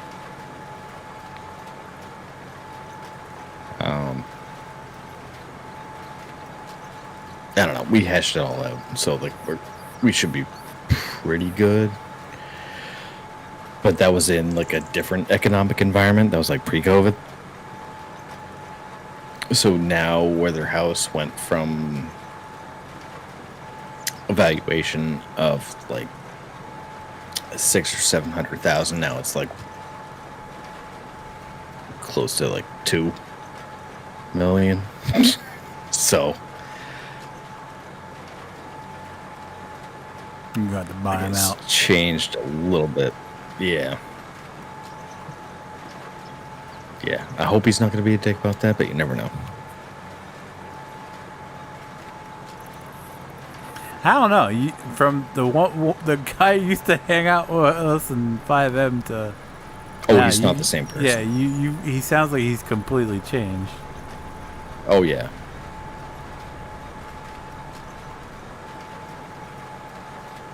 Yeah. To say the least.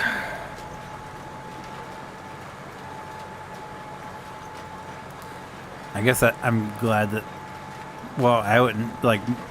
My dad's he's already made this. I don't really have any competition.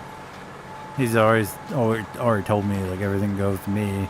The only thing that I'm a little bit upset about is he gave up the house that was supposed to be mine to move in with my stepmom, and I'm the only one putting in any work around there. Her kids aren't, but if anything were to happen to him, like the house goes to her daughter, and like her daughter's currently she's living in her grandparents' former house that her dad owns, and she's just trying to get him to give him the house.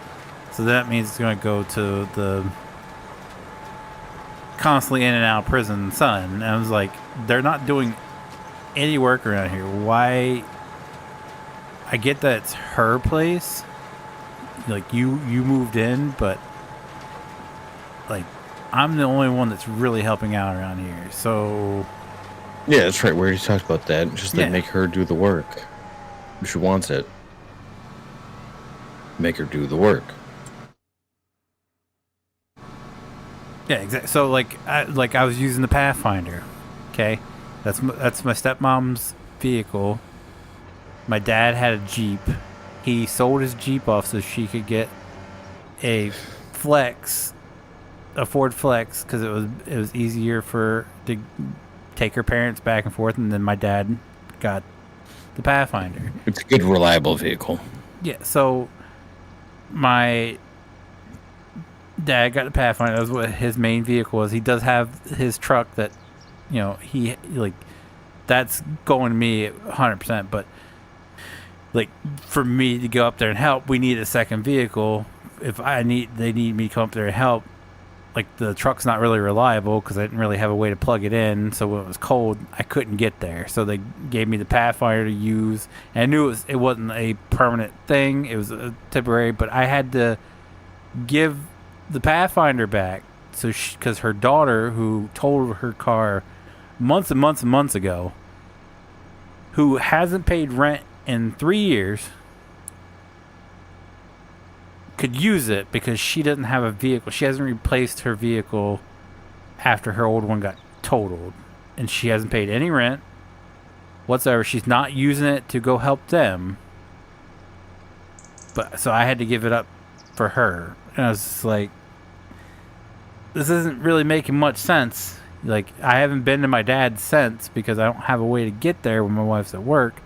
And I'm a bit salty that I put new wiper blades on there. I just put $50 in the gas tank, and I had to turn it over to her, who's not doing anything to help out them whatsoever.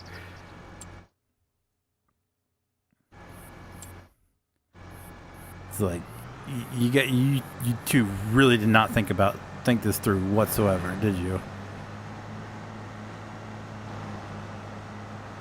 No, but what I'm learning is that, like, in my old age, instead of like reminiscing on the past, I'm kind of just like accepting what is currently, and then kind of like looking forward. And in looking forward,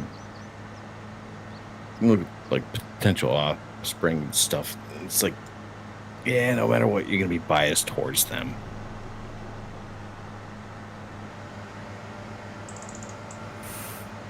Yeah, but the difference is in that situation, it's more about, like,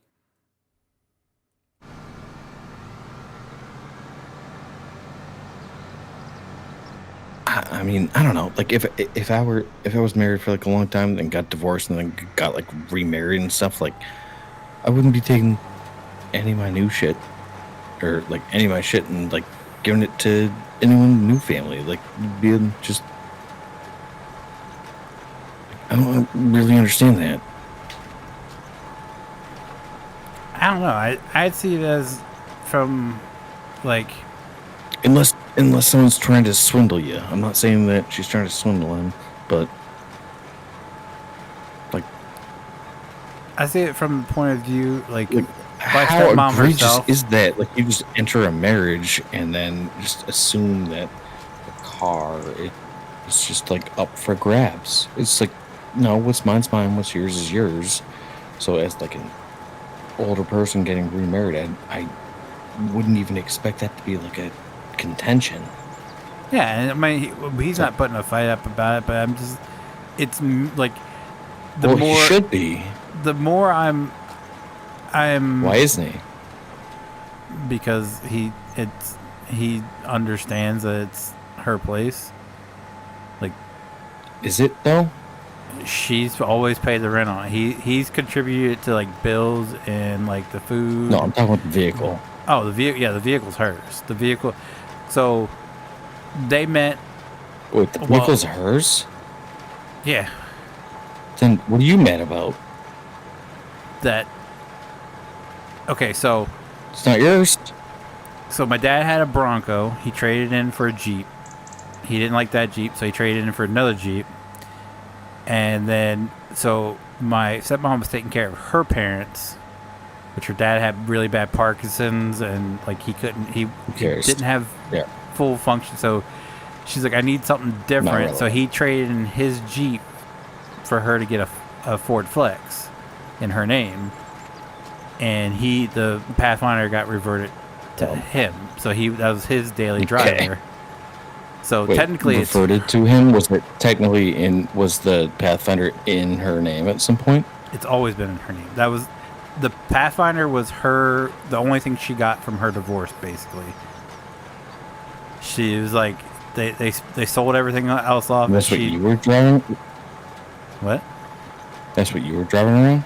Yeah, because they wanted me like. Oh, dude, you don't have an argument then. Sorry. What? Hold on. But I'm the one doing like all like helping take care of him, helping him with their housework and everything. No, legally, no. You're driving around something that's not in your name or your dad's name. It belongs to her legally. Yeah.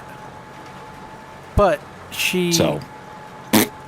But sorry. she took it. You're in the wrong on this. No. You're looking at it from a one-sided perspective, not that literally a legal standpoint. It doesn't matter what your emotions are involved in. But she took doesn't it matter. from the kid. Legally, is the title in her name? Is the car in her name? Doesn't matter who she took it from. Hear me out. Listen to me. She took it from one kid. Dude, you're wrong. Who is helping contribute to their household to give it to another kid that is doing nothing to contribute to the household. Cool. Okay, that happened with like the hand-me-down car that we had in. Yeah, but I'm saying where my brother was working and stuff. And at the time, I wasn't working. I'm not like a ride to work. So you're missing the point that I'm not like claiming ownership of it. I'm saying they really didn't think this through. No, because I didn't want it. I initially refused to take it, and now no, I didn't like it. I literally only drove it when they needed me to go somewhere, or like I had to go, like my wife was at work and I had to take the kid to the doctor. It's the only times I drove that thing around. You had to. Yeah, it was a necessity, not a luxury, in my point, or in my perspective. So yeah, but none of it belongs to your dad, so that kind of sucks. Yeah. So, but that's my thing. Like they're upset that I don't come up there as often as like, well, you kind of took the only way I had to get there to help you guys out. So like, that's on you, not me. So like, yeah, it kind of is. Like I have no way to get there. No way to get there. Like when my dad's like, I need your help to come up here to do this or that. And it's like, yeah, but who's that on? Not me. I tell him, I was like I'm not gonna be available this day. I'm not gonna be available that day. I was like, if you need me to do something, like I have to have a heads up notice so I could run my wife to work. I was like, and then because we're limited to one car. I was like, you guys took away that option of having me like I was a phone call away. It wasn't yours to begin with. No, it wasn't. But they can't expect me to be up there all the time helping them out if I don't have that option anymore. So instead, essentially the person that was helping them out the most, they took away that availability to give to a kid that doesn't help out whatsoever. This is what I'm trying to get through to you. That's like, I understand that, but I'm bypassing that, and I'm just looking at the legality of the situation. You look at the legality, not the practicality of it. It's falling on me because I'm not. Everything I'm not it boils down available. to loss, so I don't care about the details. I only really care about the actual, like, I genuinely thought up until this point that the Pathfinder was your dad's. It partly it wasn't in his name, but the deal was he gave up his Jeep so she could get the Flex. Yeah, but the deal is the Flex was her vehicle, the Pathfinder was his. That was the deal. Like, that's the deal, but it's not legally how it works. Is kind of my point here. Like, they can have agreements in place, but unless it's like documented, it doesn't mean shit. I don't think I don't think you understand. That's not the type of people they are. They're like very simple people, and it's kind of like. Obviously, I don't understand because I don't know them. But yeah, I'm just I'm just looking at it objectively. That's all. I understand that there's a subjective nature to it. I'm just looking at it objectively, like by law. It was never you're his also car assuming to that give out to you to borrow. The reason why I was his upset is because they took the vehicle away from me. When it's not that, I'm upset that they're complaining that I don't come up there as often. You did come up there because I understand, and I don't have that option anymore. Like that's I understand that. What I'm pissed off about. And it's just like you guys shot yourself in the foot because you asked me to bring the Pathfinder back so you could give it to her daughter, who is not going to do anything to come help you out whatsoever. All right, I can relate. And that's where I'm at. And it's like the house, it's like it's going to go to her daughter. I'm spending money and time to help you guys fix this, fix that. And it's just like she hasn't put a dime to it. So like I'm not the kind of person like the worst part about watching like my wife's family was when her grandmother died. They had like this huge fight over who got what. And I was just like, no, I'm out of this. Like like my wife, she's like, all I want is like, you know, a piece of her jewelry and pictures. That's it.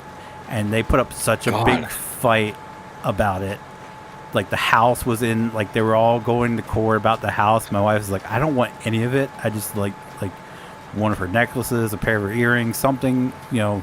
See, that's where the problems start though, is that if you want something specific, that's gonna be a problem.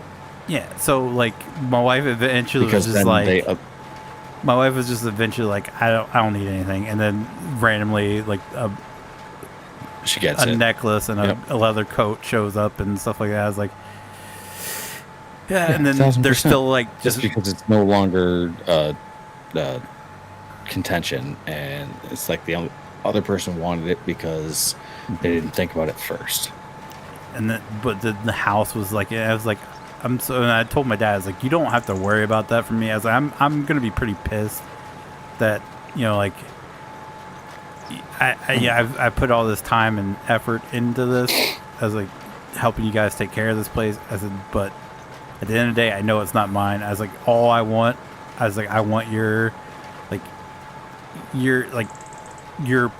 pictures and stuff like that. I was like, stuff from anything that was like your childhood, stuff like that. I was like, that's all I want. I was like, and I know dang well if you just, because my biggest problem before he finally finalized the divorce and he was having all these medical problems, I was like, if something happens to you, I was like, my mother's gonna come in, take every last thing of yours and sell it for whatever she can get for.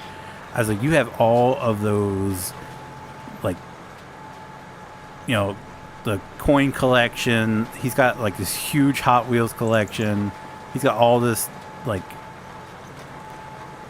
NASCAR memorabilia stuff, and I was like, you know, she's gonna come and take all of it and sell it for. I was like, just leave it all to my stepmom. I was like, she'll get whatever you want to go where you want it to go. I was like, I don't need the coin collection. I don't need any of that. I was like, just like your childhood pictures, stuff like that. I was like, I want that from my photo albums and everything.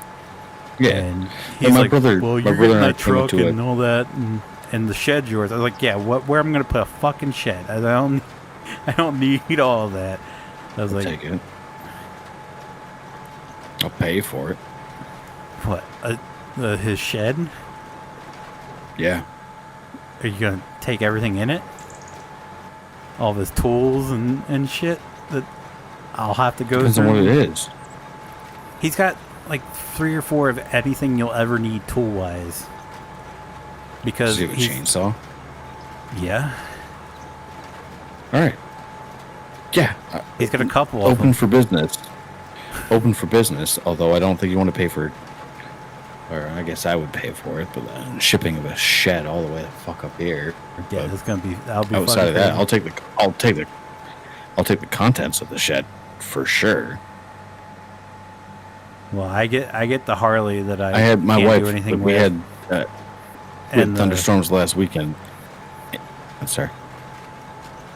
I got the Harley that I can't do anything with because I don't have my endorsement, and the truck and the shed and all of its contents. So I'll take the shed. We had some guy. I think I told you. Like, I've been talking about getting a chainsaw because we have a lot of shit that we got to clear out, and like everyone in my family is just like, "What? You can't handle that.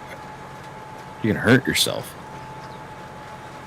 Specifically, my parents, and I'm like, "What do you think I did when I worked for the DPW during like storms? I literally drove around and cleared the roads so your asses could drive through town." Like, they didn't know that I was clearing fallen trees from roads with a chainsaw while they were trying to drive through. And like, well, you shouldn't have a chainsaw. You shouldn't have a chainsaw. Why don't you get an electric one? And I was like, no. And then we had a big storm roll in last week, and the guy that lives across the street, he was out there, and my wife was texting me because I was in the office. She's like, he's out there with a chainsaw. I think it's a chainsaw. It might not be a chainsaw. I don't really know. Ended up being an electric chainsaw.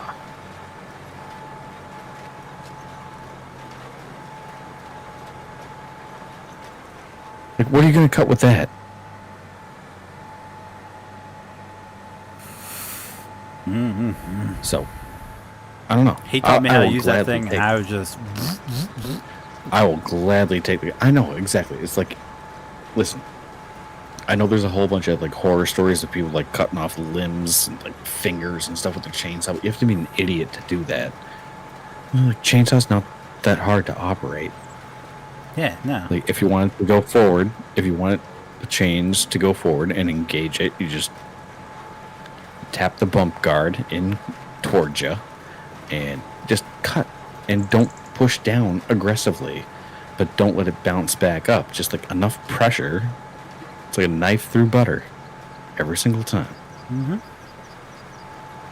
Like, it's not that hard.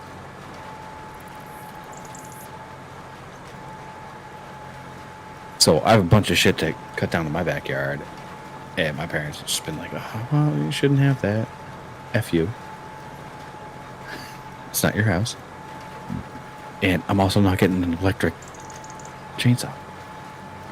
He got one of them electric pole saws. But anyways, whatever your dad has in his shed, I will take. Gladly. Before you get to the point of like throwing it on the Facebook Marketplace or anything like that, like, I want first dibs. Because I have a garage, or I have a shed full of shit in my garage with like attachments and like random shit that I've bought. And I'm still sitting there. I'm just like, I'm missing so many things. This I guy, need that stuff. like I was going It over all needs to there. be like manual labor stuff. I don't want electric. I don't want battery powered. I don't want any of that shit. And as much as I've heard about your dad, like, I know he's not going to have any of that electric bullshit sitting in his shed. I went over there to like help him go through this shit so he had his own stuff, like he's accumulated through the years, and then when my uncle was living with us, my uncle had all of his shit at there, and then when he moved out, he just didn't take anything with him. My dad's like, what are you going to do with this shit? And he's like, you can keep it. I don't want it. I don't have any place for it in my new place, so it's yours. So he's got all my uncle's old shit. And then when my stepmom's father passed away, he left all of his tools to my dad. So my dad's literally got about three or four of everything that you can think of, and like some of it is not in the greatest of shape. And I'm like, why don't we get rid of this? He's like, I can replace the cord on that, and it'd still be good. Like, oh, good lord! You don't need 5 or 6 drills. Like, well, that's why? the fine line. That's the fine line between like what makes sense, what's practical, and then like hoarding. Yeah. So, and one of the things that we have to deal with our generation and dealing with our parents is like the last era of hoarding. So you kind of have to like nip that stuff in the bud. that's why I was like, because my dad was. So my mother was a hoarder where she just hoarded anything and everything she could. You name it, she hoarded it.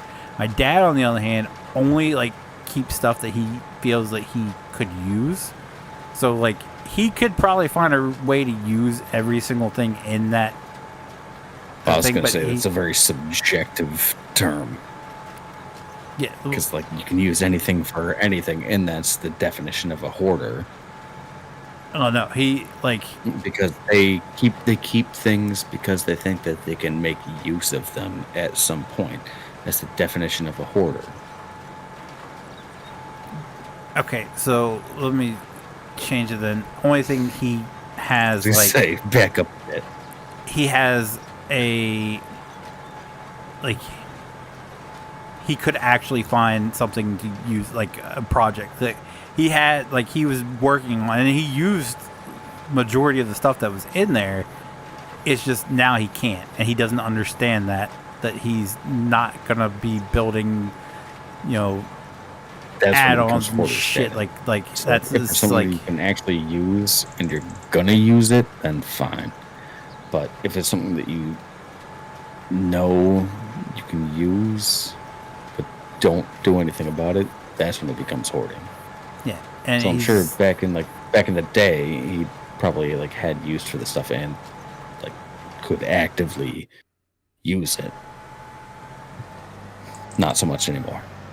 That's what I told him. He's like, well, I hate to get rid of it. It still works. And I was like, throw it up, like, just like, take a picture of it while we're going through this shit. Just take a picture of it as a you love Facebook Marketplace. Yeah, post it on Facebook Marketplace. I don't really understand that, and I had like a weird transition where I went from like keeping every time I moved, I like literally kept everything.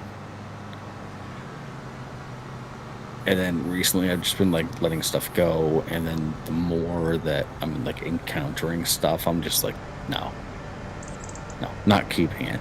Like I haven't used it in 6 months.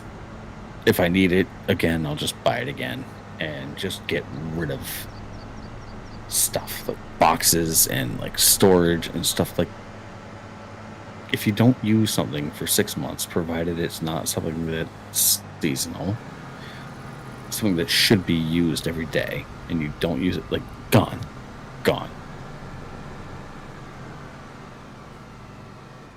Like why would you keep that around? That's how I was this past time. Like we still had get rid of it. We still had like when I moved out my parents and my parents' place, and like we were going through that stuff.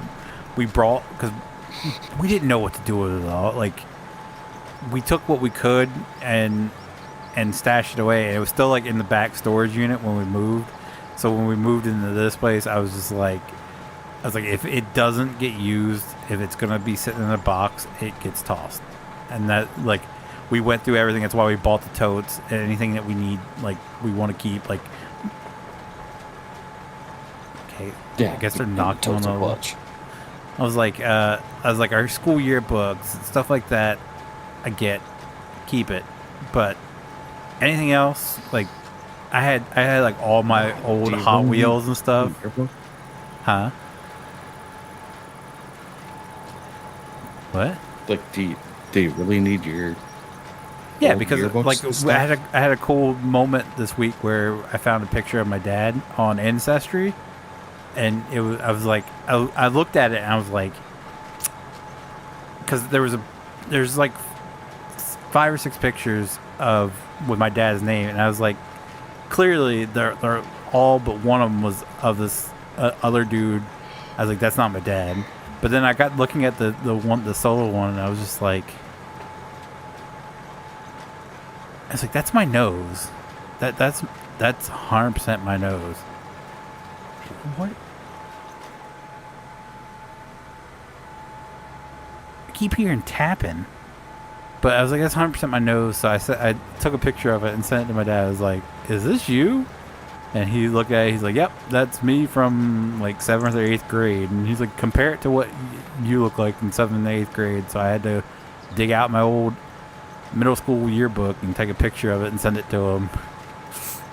Right. So then after that point, once you gathered the information that you needed, did you throw it out? No. I have all my yearbooks. That's what I'm getting at. That's different than a huge tote of Hot Wheels cars I used to play with when I was a kid. I don't know. Maybe I'm just more morbid. It's just like you can't take any of this shit with you. So like, yeah, it does. It sparks memories and all that stuff, and like that's good. But like, do you really need everything?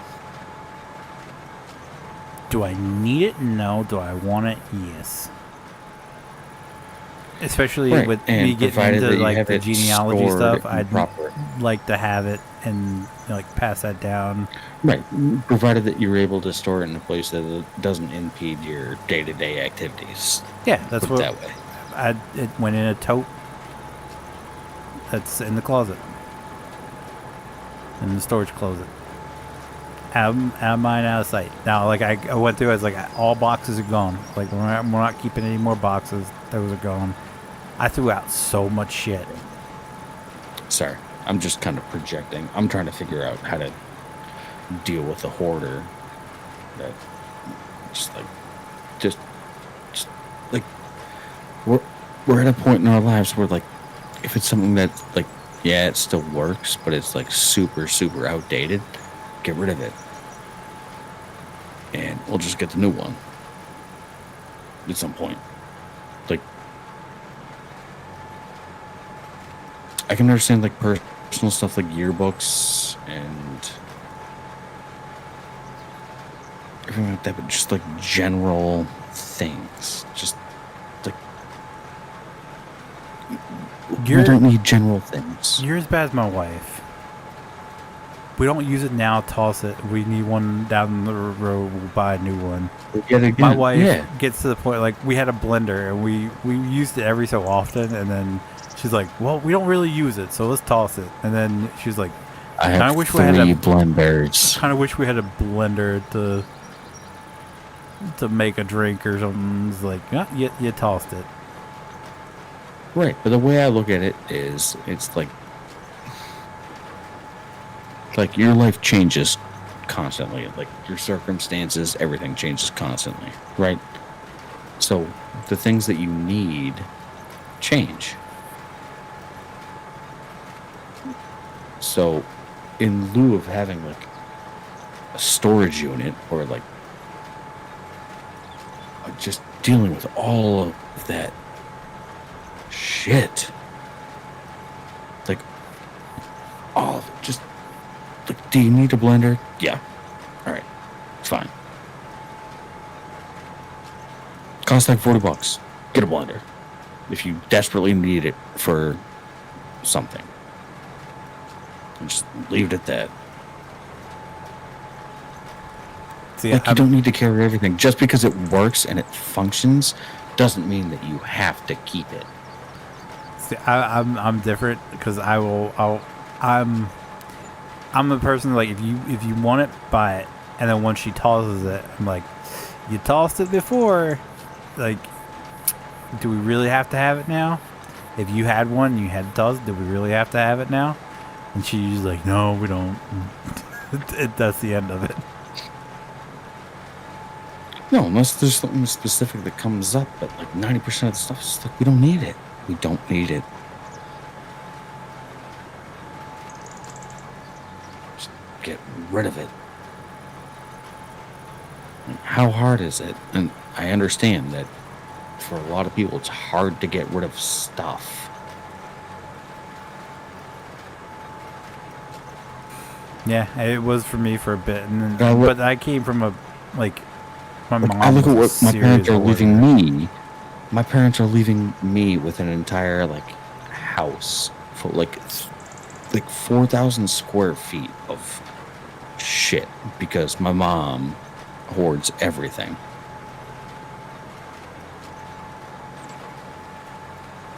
And it's like I'm gonna have to go through all this stuff.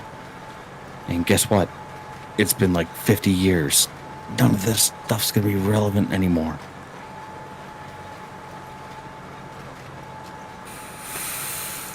Yeah. Like, I don't need a microwave from 1985. I just don't. God, no. That's what, like, when we moved in here, we got appliances. I was like, it's just like, get rid of our it, man. microwave's Get gone. rid of it. Like, use logic. Like, logically, are you going to use a blender? Do you really need a blender? No. Is it good to have? Yeah, sure. But do you have 3 blenders? Yeah. Do you need all 3 blenders? No. Keep the Well, best I one, toss the remember, other like, two. I had a good memory with one of these. It's like, okay, well,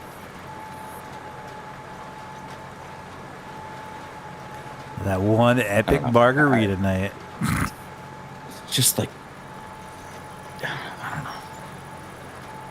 I was bad about it. I want to just like, get rid of shit. If there's a better way of getting, so like what we do is if there's something that like either can't or is a challenge to throw out, and just like put it in the, like our town has a essentially it's like a yard sale Facebook group. Most of the stuff's free.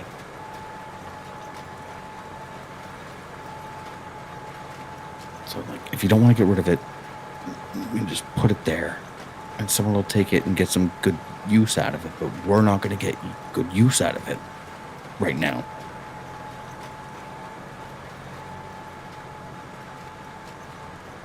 Anything that's in decent shape that we don't need, it all went to Goodwill. We just bagged it up, boxed it up, dropped it off Goodwill. Right now I have 3 boxes sitting in my living room that I took up to the guy action figure store. It's got like old NASCAR stuff, like some action figures, some comic books and stuff like that. And he wouldn't even, like, I explained to him what was in it, he wouldn't even look at it. So now I get to go through and sell it all. Like, I just sold a autographed Mark Martin card on eBay. So now I'm going through each and selling it off.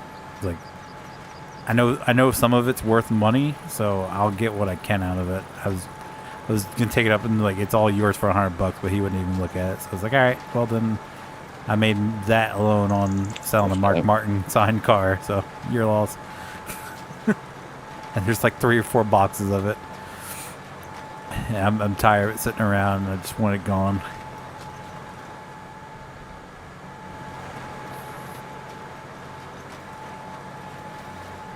But I got that was I sat down and had a conversation with my wife when we moved into this place. I was just like, look, we're losing some of our spaces to like storage space. If there's no point in keeping it, is going. And she's like, all right, I'm fully on board. And we just start going ham and getting rid of everything we could. So you just gotta get the other person on board and just like, look, this is the deal. Like, we don't need all this shit. If they get on board, they get on board.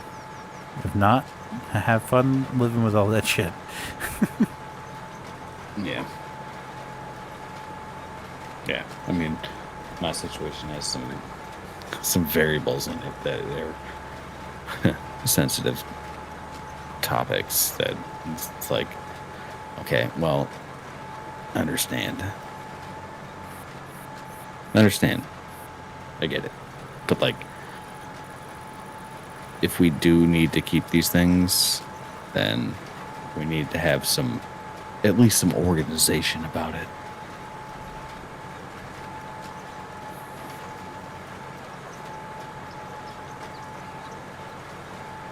Something. Because my wife's brother passed away, so she has like a bunch of his stuff and stuff that he bought her stuff, but it's all just like old and it's never going to be used and stuff. And it's like, okay, well, I can understand that you want to keep these things, but like, let's have some organization about it. Like, put it in a tote. I was just gonna say, just put it, like, or if you want to have it out, keep it out, and you can put it in like the equivalent of my office down here that she has upstairs. Like, just put it in there.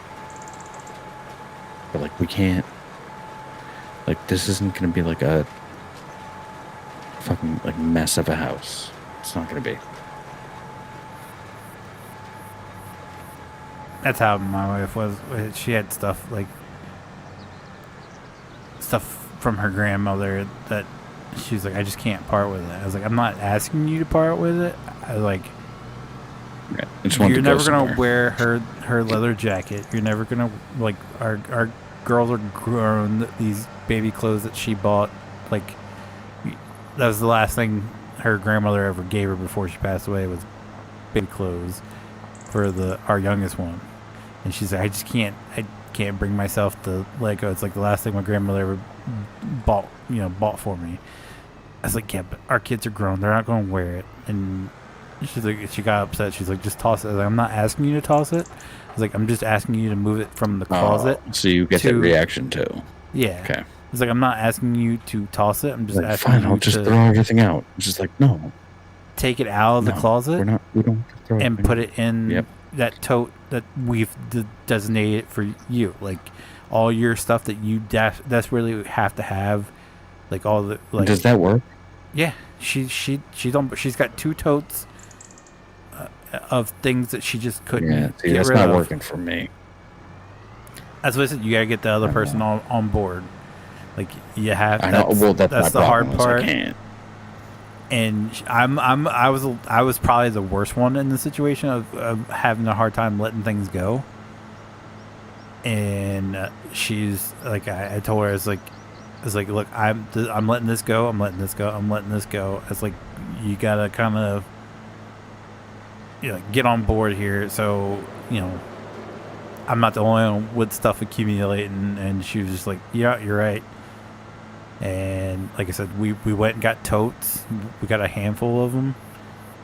And anything that we agreed on went into our agreed totes. And then anything that like was just like personal, we have to, like, we don't want to let it go. We each have a couple of totes in the closet that went in. It's like, this is my veto tote. I'm not getting rid of it. Fair enough. But it's hard when it comes to items like that, because when you ask them about it, it's immediately like they feel defensive. Yeah, and it's just like they're immediately on the, well, you just want me to get rid of this and this, and it's like, my wife, like I told her, I was like, I'm not asking you to get rid of it. I'm not asking you to toss it. I'm asking you to take it from our closet where it's been hanging since she passed away and put it in your tote. So that way it's stored away. It's not in our way. Now, the only one she's got, and this is, I don't know if this is reversed. I don't know how how many men are like this. She wants so desperately to get rid of her wedding dress. And I'm like, no, we're keeping that. That's, I was like, you keep the wedding. I said, we have 2 daughters. I was like, you never know if one of them might want your wedding. We paid out too much for that dress. Yeah. Yep. To get it preserved and all that bullshit. I was like, you never know if one of them might want to wear it. I was like, so hold on to it. I had to do that with my wife got her like bouquet, like freeze dried, whatever, and put in like a glass like shadow box. And I was just like, what the fuck is this? It came out awful. Like, she knows it too. And she's like, oh yeah, you gotta find a place for it. It's like, no. But she did the same with her wedding dress, like got it preserved and like mounted onto a mannequin, like half mannequin thing. So it's like completely preserved. All right, ladies and gentlemen, that's going to do it for the 5 of you still watching. Thank you so very much for hanging out this long. If you guys did enjoy the stream, do me a huge favor, leave a like down below. It does help me out so very dress much. is, and I do appreciate it so very much. It's in if you guys a do box. listen to future streams, be sure to click that subscribe button. And as always, guys, thank you so very much for watching. I'll see you guys next time.